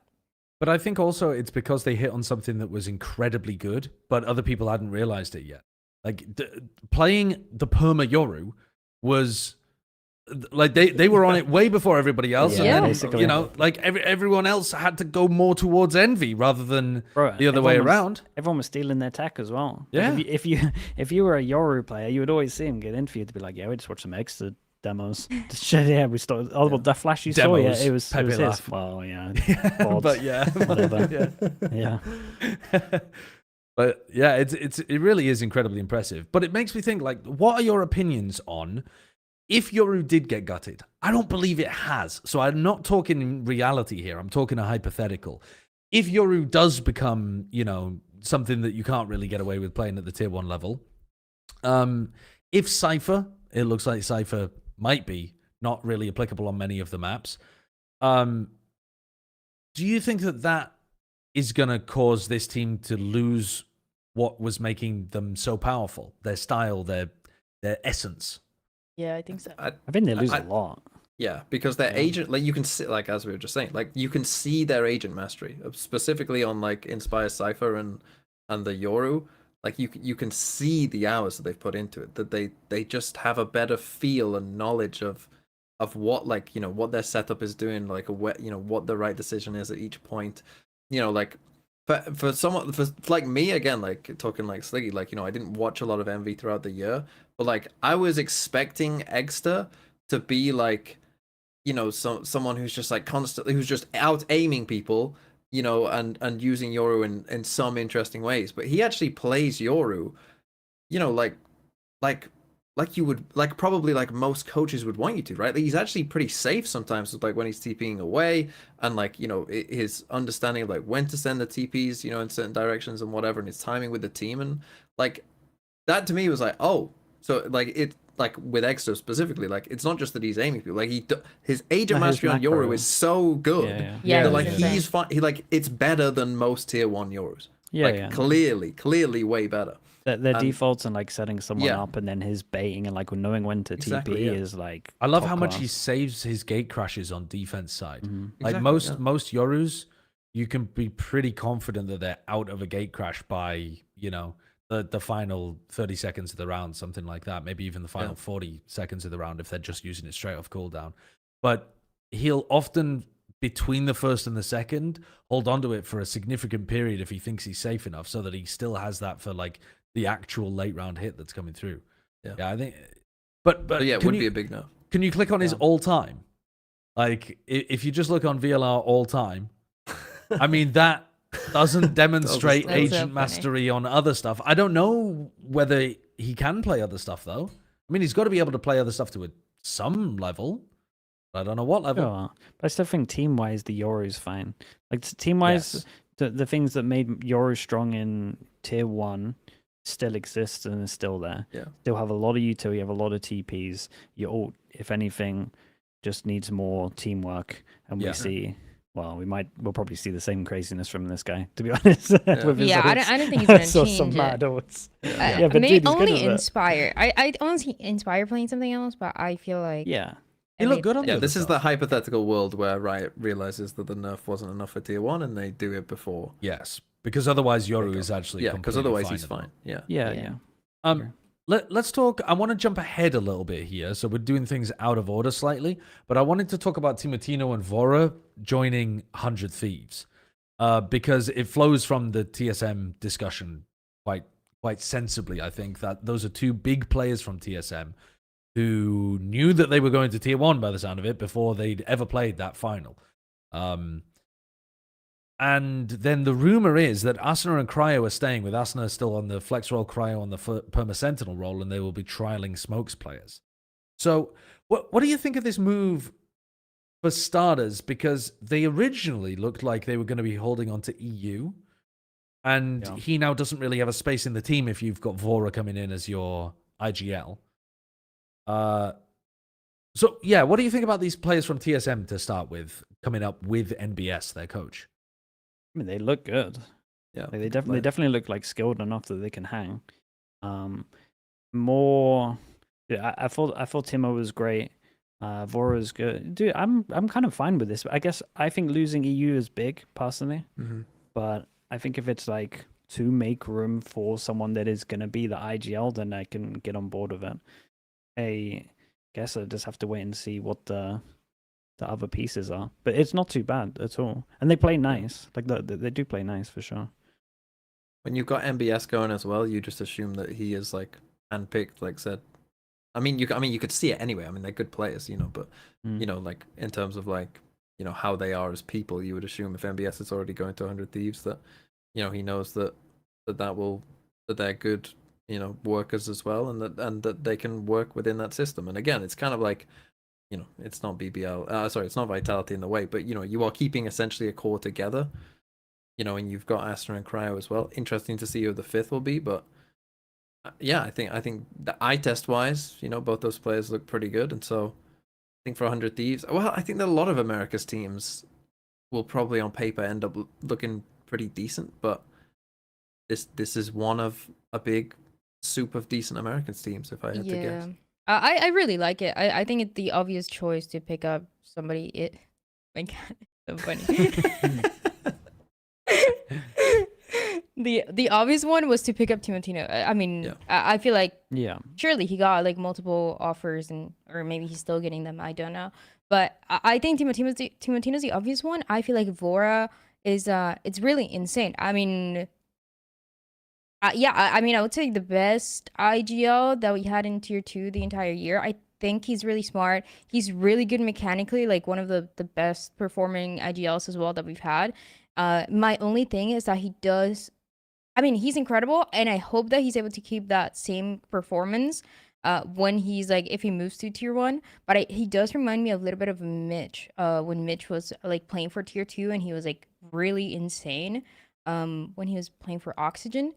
And then when he moved to Cloud9, not to say that he was bad, but I just feel like it wasn't to that same level that we saw in tier 2. So that is my only thing. But if Vora is able to keep up the same, is a really good team. I mean, I don't know how, like, what it means exactly for Asuna to be flexible or like a flex player.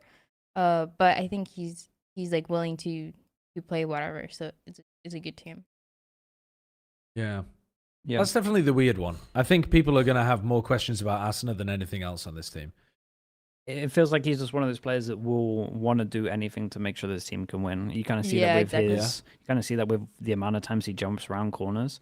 It's more just, I guess, play style wise. You're kind of a little bit more worried if he's on an agent that is like really important util wise and he's maybe overextending. He definitely needs to find that limit because he's a very, or was a very aggressive duelist. Yeah. Yeah, he really is. They can double duelist as well, though, right? I guess it's Yeah. just like hard flex. They could just go double duelist, and then Yeah. I mean, both of them would like to send it. Yeah. I think I'd like, yeah. I mean, I don't know who the smokes player is that they're looking at. I mean, apparently, according to the report, they're looking at Okeanos, Bang, Sander.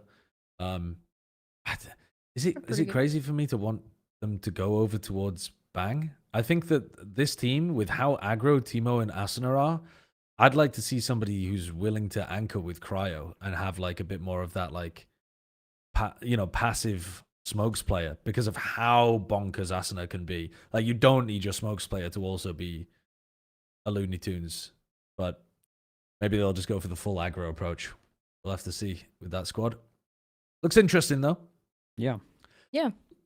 Let's discuss MIBR. They are one of the big teams that we'll be talking about. There's like 4 huge teams to talk about this week, which is MIBR, Cloud9 just dropping bombs in the last 24 hours, Sentinels actually, and NRG, which, you can tell what the NRG news is. But to start with MIBR, Verno officially re-signing to MIBR. Now, Verno always wanted to re-sign to MIBR, apparently. It was just contingent on whether or not Aspas was going to re-sign as well. So those Verno trials for Sentinels were just him prepping a backup option, which is wild to say that Sen was your backup option in case Aspas ended up going to JDG or wherever. And then we might have had Verno MIBR. But the roster is now pretty much set with Aspas second, Verno, trexx, and Mazino. Are you... It was an overwhelming beginning when they're talking about Aspas and second being on the same team with Verno there. Yeah. Are you still overwhelmed? Are you whelmed? Are you underwhelmed by trexx and Mazino completing this roster? I love a Leviathan 2.0. I'm not gonna lie. I thought that team was really good. Last year, I feel like the team worked really well. Vati got top 30 champs, so that is proof enough. And I don't know what the meta is going to be for next year, but people are talking about how trexx makes sense because he might be playing chamber. So I feel like, yeah, I mean, I think he's a really good Sentinel, but if he's going to be playing chamber too, then that makes even more sense. Yeah. I mean, dude, it's a lot of firepower. Like, it's probably on paper the most firepower team we've got. Because I feel like trexx is a pretty heavy firepower guy as well. I guess I just want to... I mean, yeah, it does kind of make sense. It's just they need to... I just want trexx to make sure he doesn't... I think that I kind of view him as like an overpeaker a little bit, especially for his role, where he likes to make plays. I don't think he needs to do that anymore. He kind of plays a little more passive and... Well, actually, maybe having him being able to send it if Aspas is still alive as well could be good. I don't know. It might work. Who's like the main vibes guy in this team? Would be my question. Yeah, I don't know. I don't know that they have one, do they? Don't know. I'm trying to think, but If you win, the vibes will be good. I guess Yeah. What happens But I when you don't- lose that pistol round? No. I don't know that the vibes are ever going to be like rancid. I don't Yeah. think like I can't imagine Zekken and I don't. Yeah, I mean I don't know, but I don't think there's anyone to pick the team up necessarily. Maybe that would have to be Zekken. Yeah, I think it would be second. I think either second or I think Mazino is like a funny guy. So when like he was playing for crew, like he would just like try to make them laugh or like make like random noises during games Right. and stuff. So okay. like if Oh, that there you works, go. if Let's that's do what it. you that need. works. Okay. He's got If the they get human Mazino soundboard. Stage 2 2024, then they'll be fine. Oh Yeah. If they get Tech Stage 2 2025 though, they're kind of fucked. I mean, you were talking about him being a big fragging player. I agree over the course of his like entire career he has been. Last year was shocking from Tex. It But I really felt like he was trying to do too much in that team. Like I felt like he didn't trust as much in his team, and he was trying to make way more plays than I've ever seen him make before. It's kind of why I said my first comment about Yeah. in this team he doesn't need to do that. Maybe it would. No, he really doesn't. He can Yeah, he he really can doesn't. play extremely. The thing is though, I would quite I don't know. I feel like there's so much Brazilian talent who play a good Senti. It surprises me that they've gone towards North American talent on the Sentinel role. Because I think it's one of the things that the North American talent pool has the least of. I think the question that most people ask is, isn't Cortezia just a better option than Tex? Both in terms of like vibes and his recent performance.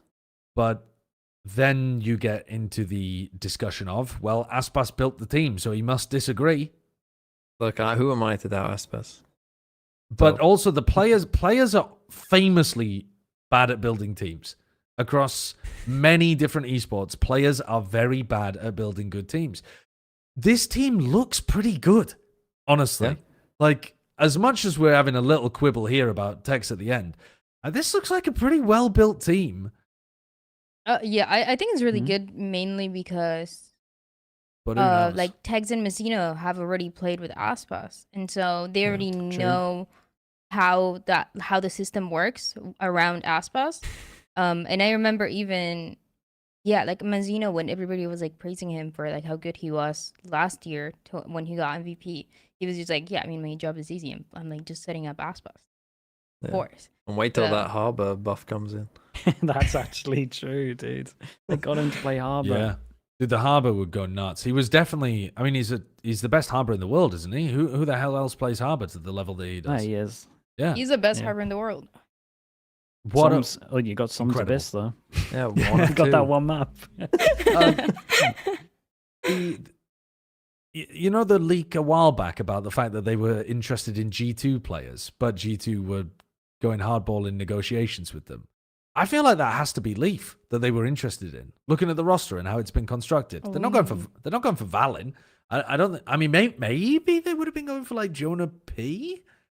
But I feel like you look at the roster that they're constructing. I think they were asking for Leaf. Just reading between the lines. Yeah, that would have been crazy. That would have been That would- fucking Oh my ludicrous. God. That would have been Yeah.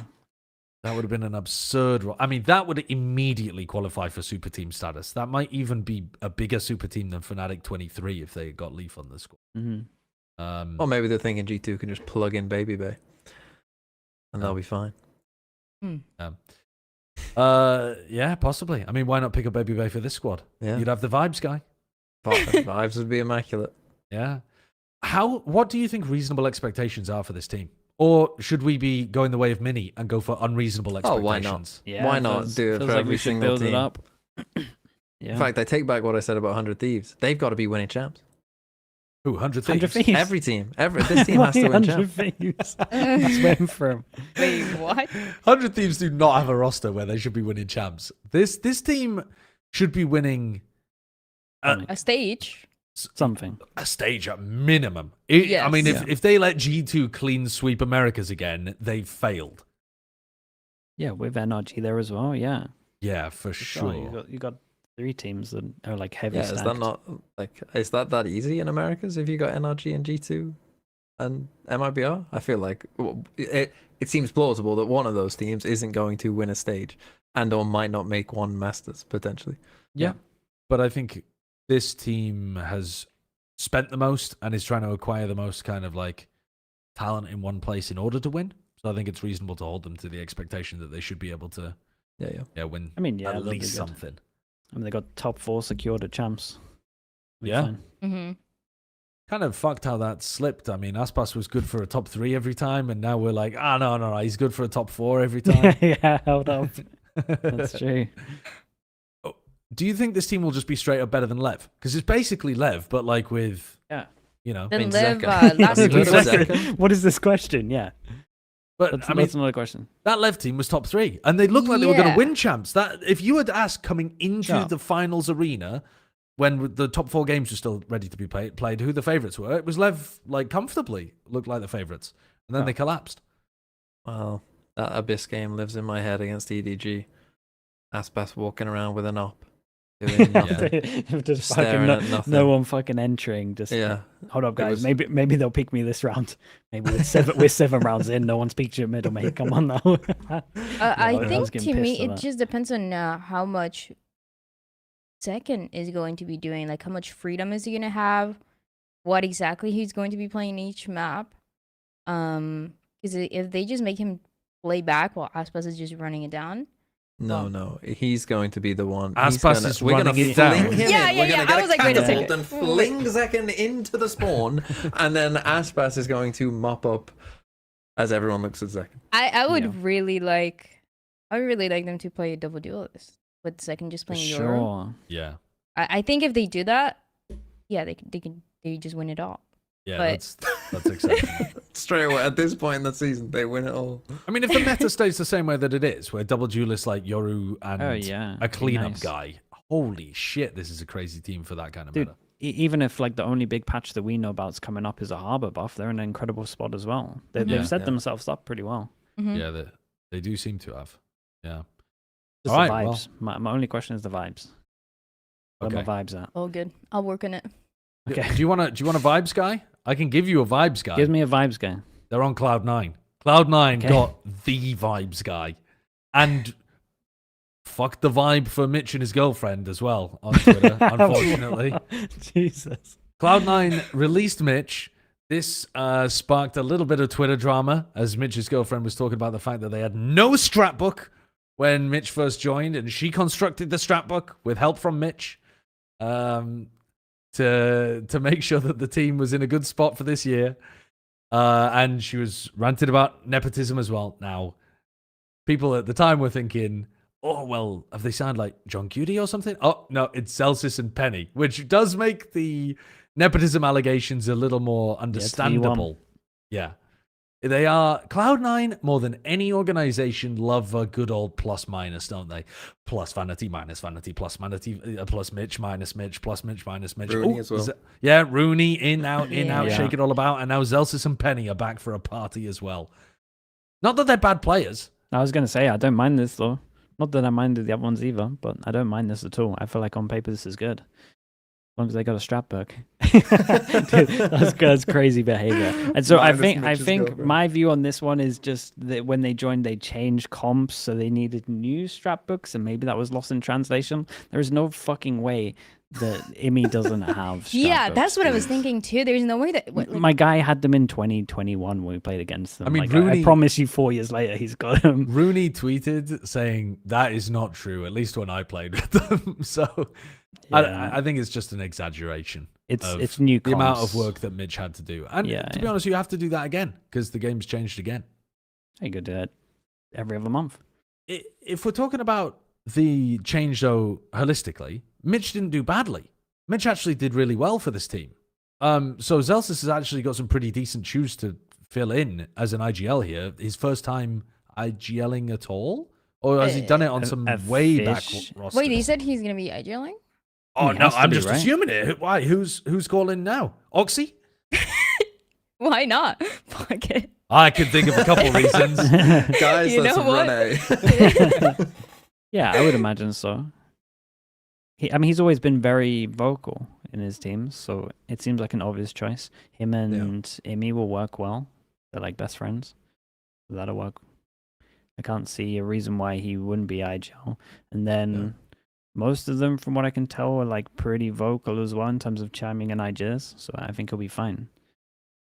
Yeah. I like the pickup, man. I like the pickup. Everyone's getting off the Sentinels ship, it seems.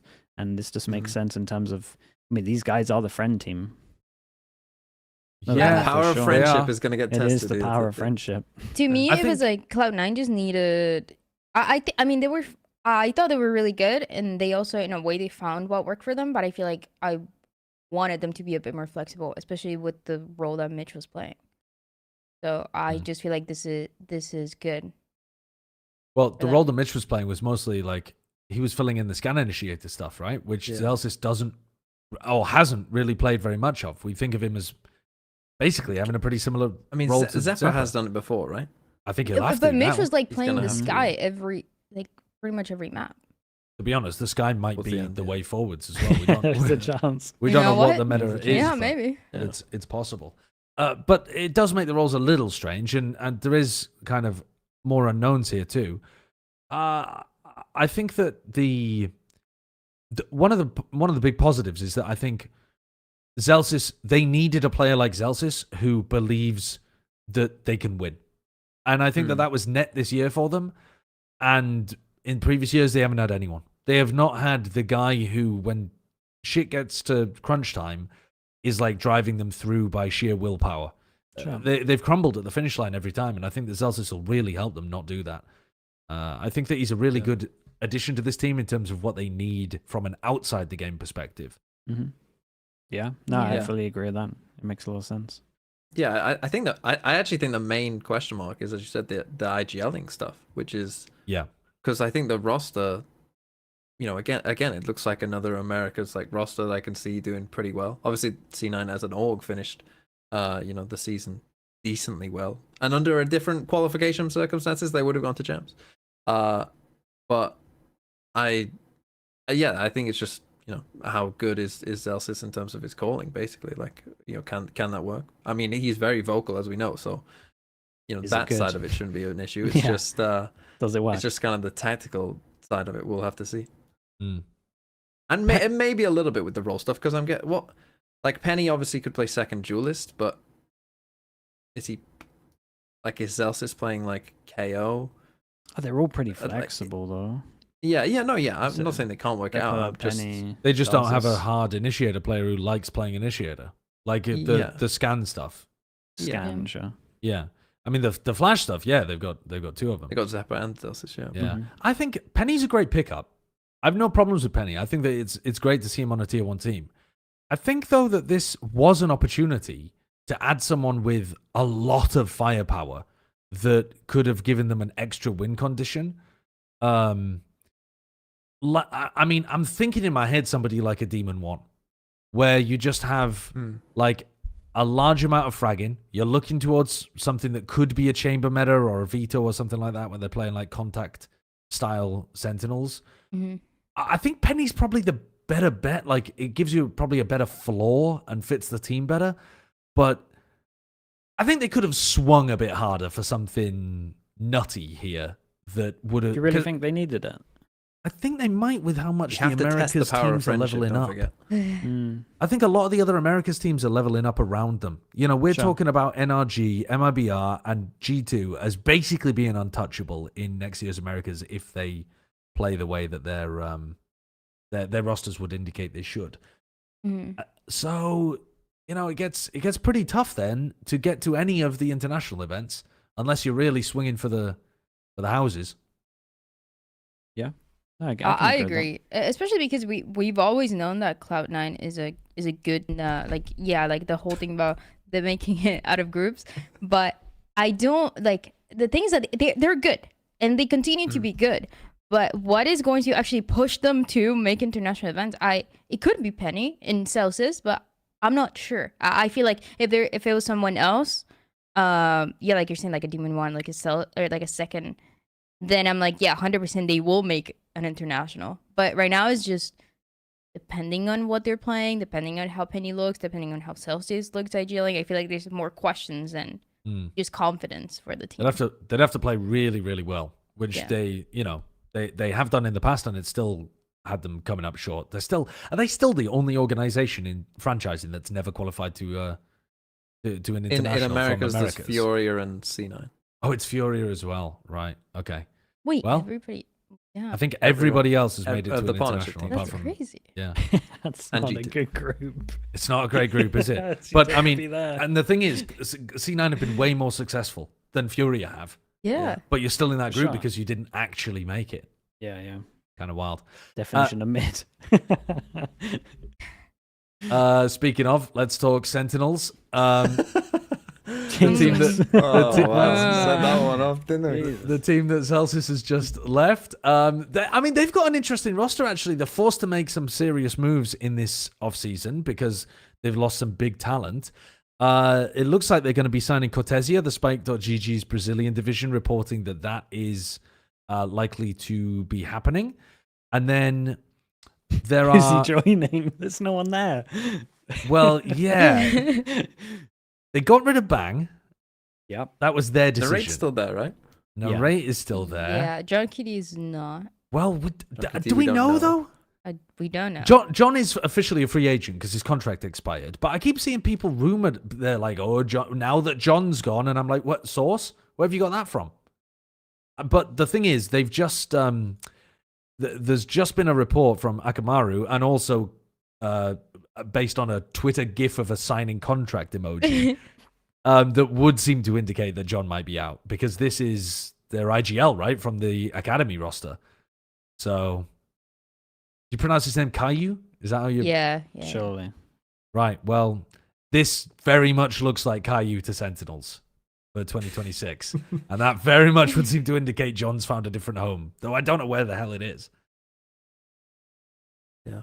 I I mean, don't they're in a weird spot. If John is gone, then the whole team that won Masters Madrid would be gone. Which is That's a full reset, yeah. Wow, yeah. which is a full completely different team. So and at that point, it's just difficult to know, what do we even expect from them. I mean, Cortezia is a good player. I think he's a good player, good pickup. That's a start. Narrate, Yeah. I think we agree is a good player. I don't know much about Caillou, but if he is gonna IGL, maybe I don't know. Yeah. Like, but this is, I don't know. It's the problem is with Sen in particular is there's always gonna be pressure on them to do well because people are just gonna be like, it's Sen, you have to do well. So there's still gonna be expectation there, but I think it they gotta probably get won't be. lowered. It can't be as high as it was last year. Yeah, surely. you got to lower them in with this. If it's an inexperienced team, which is starting to look like it will be, you got to Yeah. lower those expectations for sure. But it doesn't look like it's going to be a bad team though. Like the Yeah. potential seems pretty high with a lot of the players. Yeah, so the roster looks like it would be Redux on Duelist, presumably. Although I haven't seen anyone actually reporting that. It's just the assumption is that they would be getting Redux. Yeah. Then Caillou, Narrate, Mhm. Cortezia. Cortezia +1. Right? Is that... I didn't say 5 players, did I? I think that was only... No, only yeah, 4. +1. So far. Yeah. So are they missing a smokes player? What does Caillou normally play? Scan, right? Scan, right? Okay. So yeah, I mean, Cortezia could easily play smokes. That was his role previously as well. Yeah, Oh. so I mean- Senti or a smoke. But I mean, they could pick up Knights because Knights is also, I think he's turning 18 this year. So they could be Oh, just okay. promoting more and more people from Cuba Academy. But at some point, it just is basically Cuba Academy. It's not Sentinels, Yeah. really, is it? It's like you've just put your tier 2 team into tier 1. Yeah, you put in your academy to use though. Of course, Probably yeah. one of the first times we've seen it. It's yeah, it's dude. Yeah, I mean everything changes when you lose everyone from the team. So for sure, the expectations are just way lower. You would have them as like a middle of the pack team, I guess, with Yeah. this roster, and then with the potential to, I guess, kind of be a little bit like how Liquid was, with no one thinking Yeah. they could do crazy, and then actually they start making events. I don't think they're even middle of the pack, though, to begin with, are they? You think lower? I think lower because, well, actually, I was going to say with Envy ascending, but without Kane and Ion, maybe Envy are going to be towards the bottom instead of towards the middle or top where we would have had them. So, Sure. yeah, maybe it will be more towards that middle of the pack, but there's plenty of good teams out there. I think Leviathan are looking nice. I think Crew have building something interesting. I think, Cloud9 did well last year. Yeah. There's so much competition out there and very few bottom feeder teams. Yeah, Yeah. I think so. They're joining League of Legends as well, right? They've got to save some money for that. Yeah. That's what it is, man.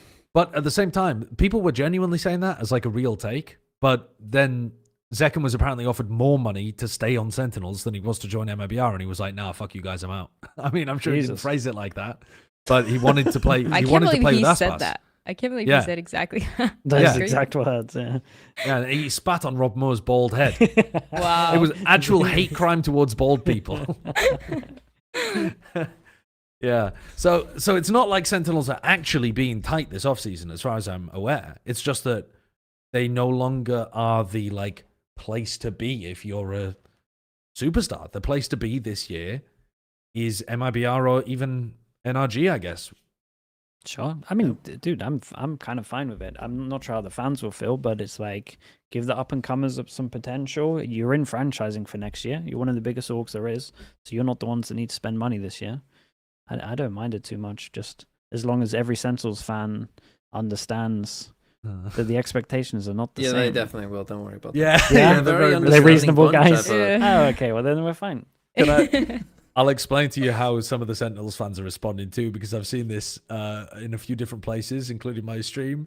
People coming in saying, I used to be a Sentinels fan. I've been a Sen fan for years. I'm looking forward to hating them so much this year. Like, whoa, Big fan over there. Yeah, just Yeah. insta change. No, but I think pretty sure that's how it works. I actually think though that will be a lot of it. It's like I think there's a bit of anger within the Sentinels community that they've let some talented people slip away, even though they don't. I think some of them don't quite understand that it wasn't. There's not really much you can do. What do you want them to do? Like trap your guys in contract jail? Sign or something? aspects is Yeah, what they yeah, needed yeah. to do. Yeah, It turns out. yeah. But I think they're a very lovable team, but they're also a very hateable team. And I think if they have a bit of a bad year with players that are not as well known, it could be the hater art coming out. Yeah. Let's talk NRG though, because they're one of the squads I was talking about as being up towards the top, who've made some sick moves.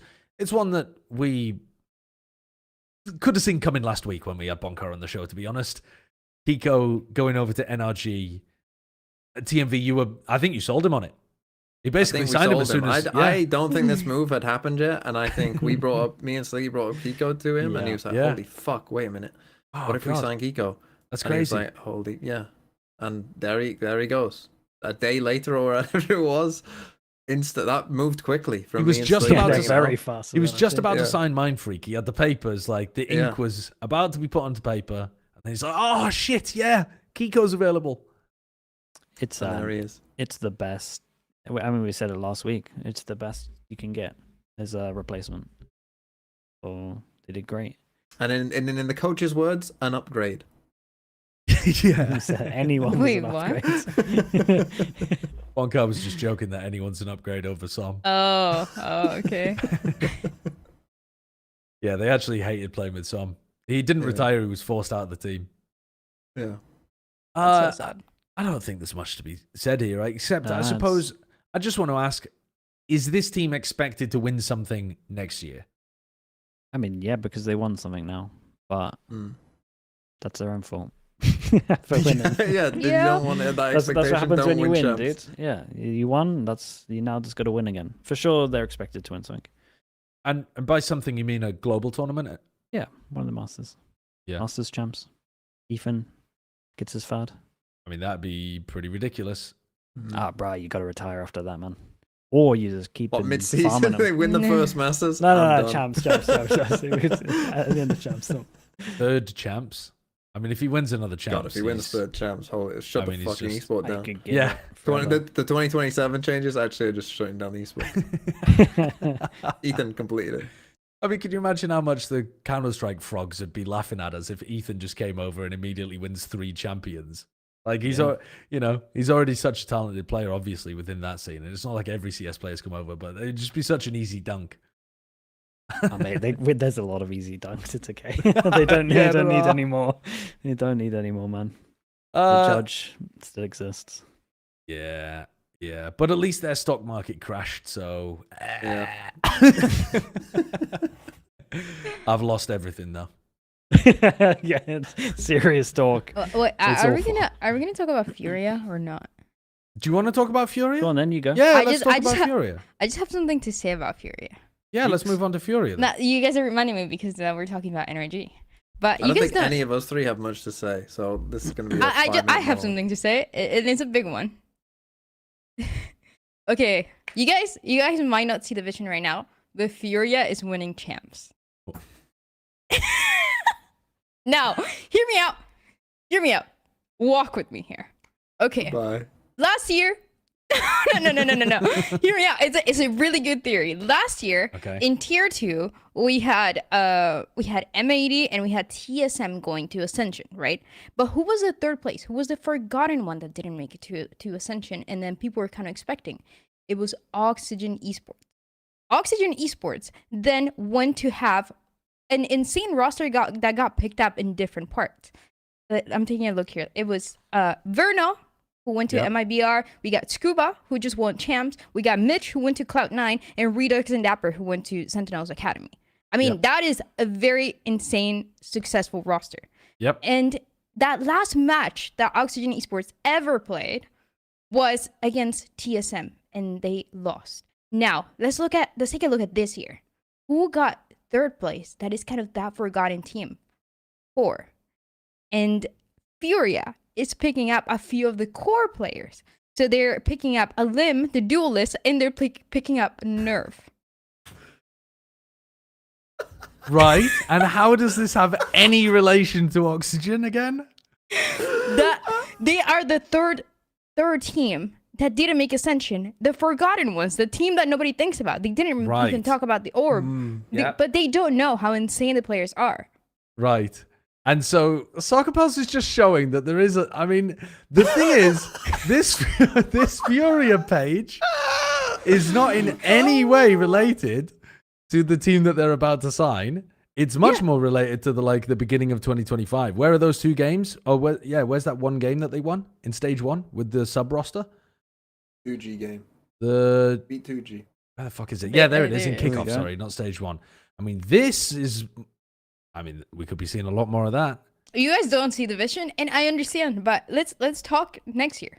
And then Triad Al Chill, dude. this is like Okay. I was thinking, I'm like, because I always talked about Oxygen and how crazy it is that all of those players got picked up, and then I was like, wait a second, why do I feel the same way about Core? And then everything at once, it was clear. I saw the vision, I saw the future. But hold on. And but hold on. Furia is when you guys are talking about how they haven't made an international.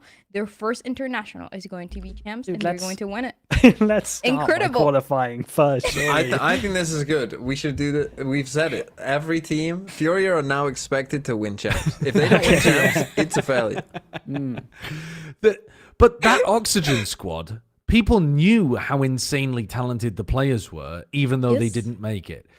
Is that the same for Core? Because I know I've heard people talking about Alim, Mhm. but who else is on that roster that's getting picked up? Alim is also going to Furia, and then Yeah. And, I've heard people talking about Alim.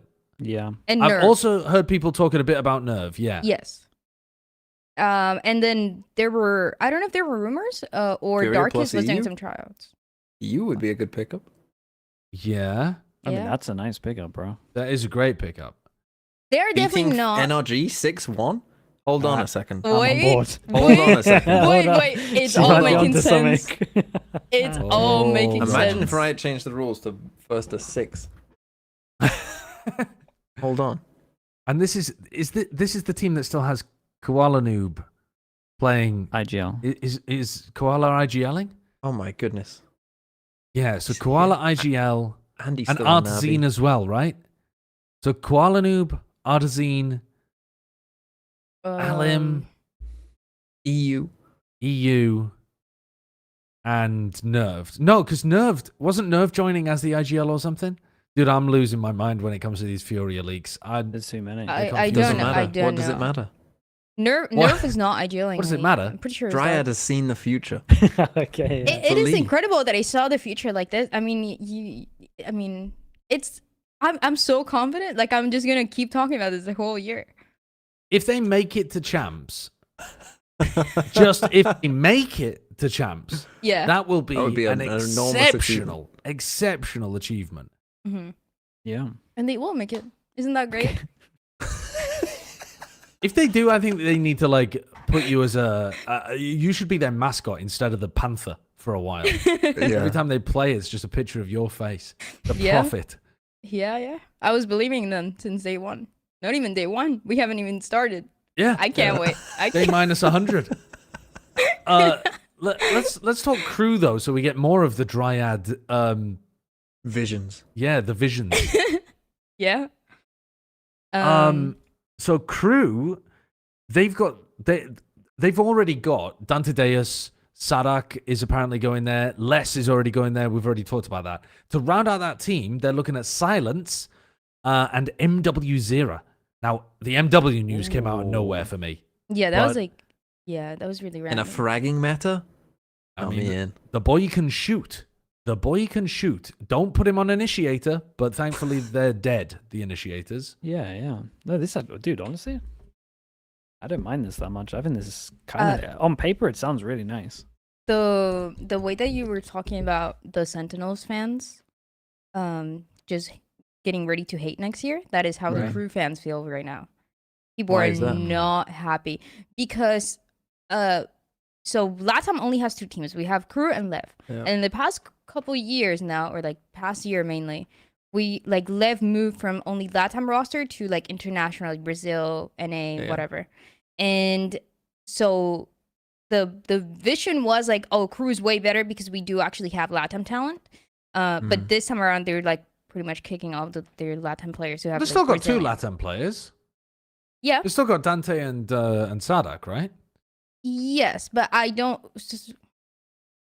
There was a situation that I won't be discussing. The crew That Sadak, happened- the Kesnit Sadak. Yes. Oh yeah. Oh, So- I saw the flame and the drama. Why are we not Yeah. discussing it? Well, yeah. I mean, we can. Sure, Yeah. why What not? day is it today? Tuesday. Drama Tuesday. Drama Tuesday. Run us through it, Dryad. Yeah, what happened is that there was a ranked game where Sadak was playing against Kesnet, and in one of the rounds, Kesnet kills Sadak, and then he's shooting at the floor. And at the end of the game, Sadak wins, and he says, "Oh, Kesnet is shooting at the floor. How cute!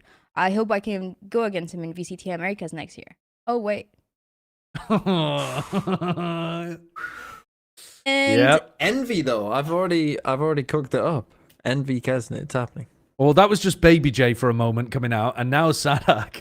Guys, I apologize for the comment. I was just heated, and it was completely unnecessary. It in no way reflects who I am or my track record as a personal and professional. The last thing I want is to start off on the wrong foot. Presumably, this is because the crew fans are also Kesnet fans, and they were pissed.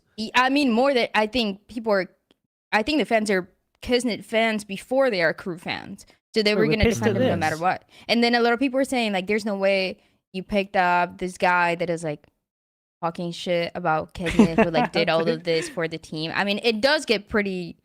Well, didn't Weird. Kesnet fire back with something like he's fat and stupid and never like Yeah, can't what he said shoot. was pretty bad. Like, Kisnet response is pretty bad.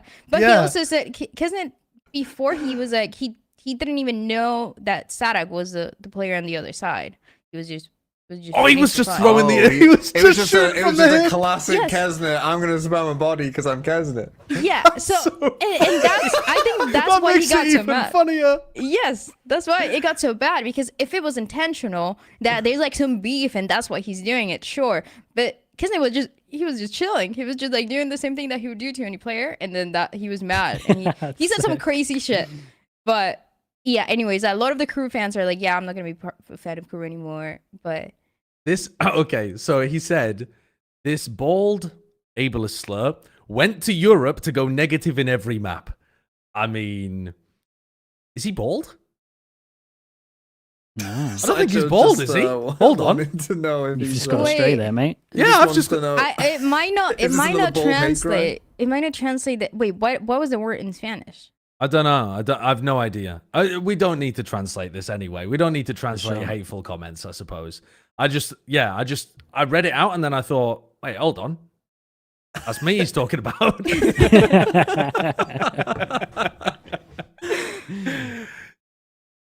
Yeah. Good shot. But I kind of like what they're cooking. I think it I would be a do. pity if the crew fans were not behind it, because I think it's interesting. I can understand why they might not be behind it as much, but man, it's interesting what they're going for. It's for sure interesting. I think it's a big proving year for Sadak as well. Yeah. Not to put more pressure on him while he has potentially a fan base that doesn't like him. But I think this is like a big proving point because, I mean, not to jump on, not to jump on it, but last year wasn't great, dude. Like this year Yeah. wasn't great. Like He went to Europe he's and he good- went negative in every match. I mean, yeah, basically. Yeah. Don't send the hate my way, but he pretty much did, and it didn't look good. And you had a great team, and you lost from a bad read. Like the flame is pretty warranted, Mm. just not in But- the style of yeah. how he Yeah, worded yeah. it. Yeah. But the No. yeah, I think this is another squad where I don't exactly know who's going to be playing Scan Initiator. Is Scan Initiator not even a thing? Am I just living in maybe I'm living in an old-fashioned I world? mean, Sadak has played. Scan before, initiator. Sadek's played it, but it looked bad, man, when I watched him play the Sova. MW played it. He played mostly Fade. His Fade was kind of cooking, I think. No, it was his Sky, wasn't it, that was cooking? Sky. I mean, Beyond people. Sky. I Tail, think maybe. you could go away from it, but I think a lot of people will still go for fade. Yeah. would I imagine. don't think I was looking at because I'm a bit confused about how the roles are gonna work, and so I went and stalked everybody, and I was stalking MW because I wanted to see what he was gonna play. Because I mean, he was insane. Like the first year that we saw him when he's playing duelist and like mainly the Rays, but in this act he's played 59 games of Yoru, 9 games of Rays, and then 5 games of Fade. So double duelist. Yeah. Yeah, for sure. Yeah. I thought Silence would be that, though, to be honest with you. But maybe, yeah. Play Senti, I guess. Yeah. Possibly. Yeah. I mean, it's kind of cool, though. I'm just looking forward to it. Yeah, I I think it's agree. interesting. I think they it's have cool. potential. I think so. Yeah, I think they're being really smart about the players that they're picking up. And Sadak was rumored to be picked up last year, and it just kind of didn't happen. So I feel like that's the main thing that not only people wanted, but like crew wanted, just because they wanted to have an IGL with more experience. And I feel like crew in general and their history have always struggled with IGLs, like Melser being IGL, not being IGL, Klaus back then as well. Like they just wanted somebody that actually wants to play the IGL, is actually being able to communicate, and they found like the perfect. Yeah, Player for perfect. that. Apart from all the fans hate him. But it'll be fine. It'll be fine. It really got silly, but it's oh okay. yeah, it sounds Yeah. it. It sounds Yeah. it.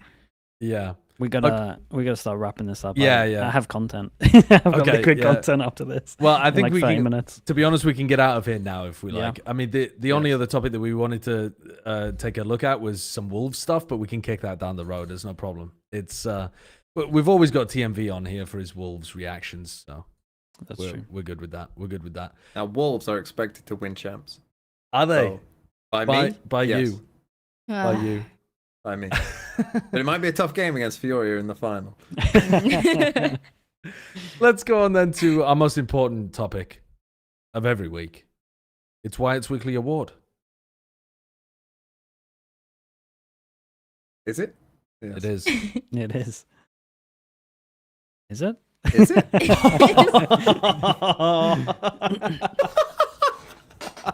That might be our best one. Yeah. That's really good. That's really good. Well, with Thank you for those that, Wyatt. rousing words from Wyatt,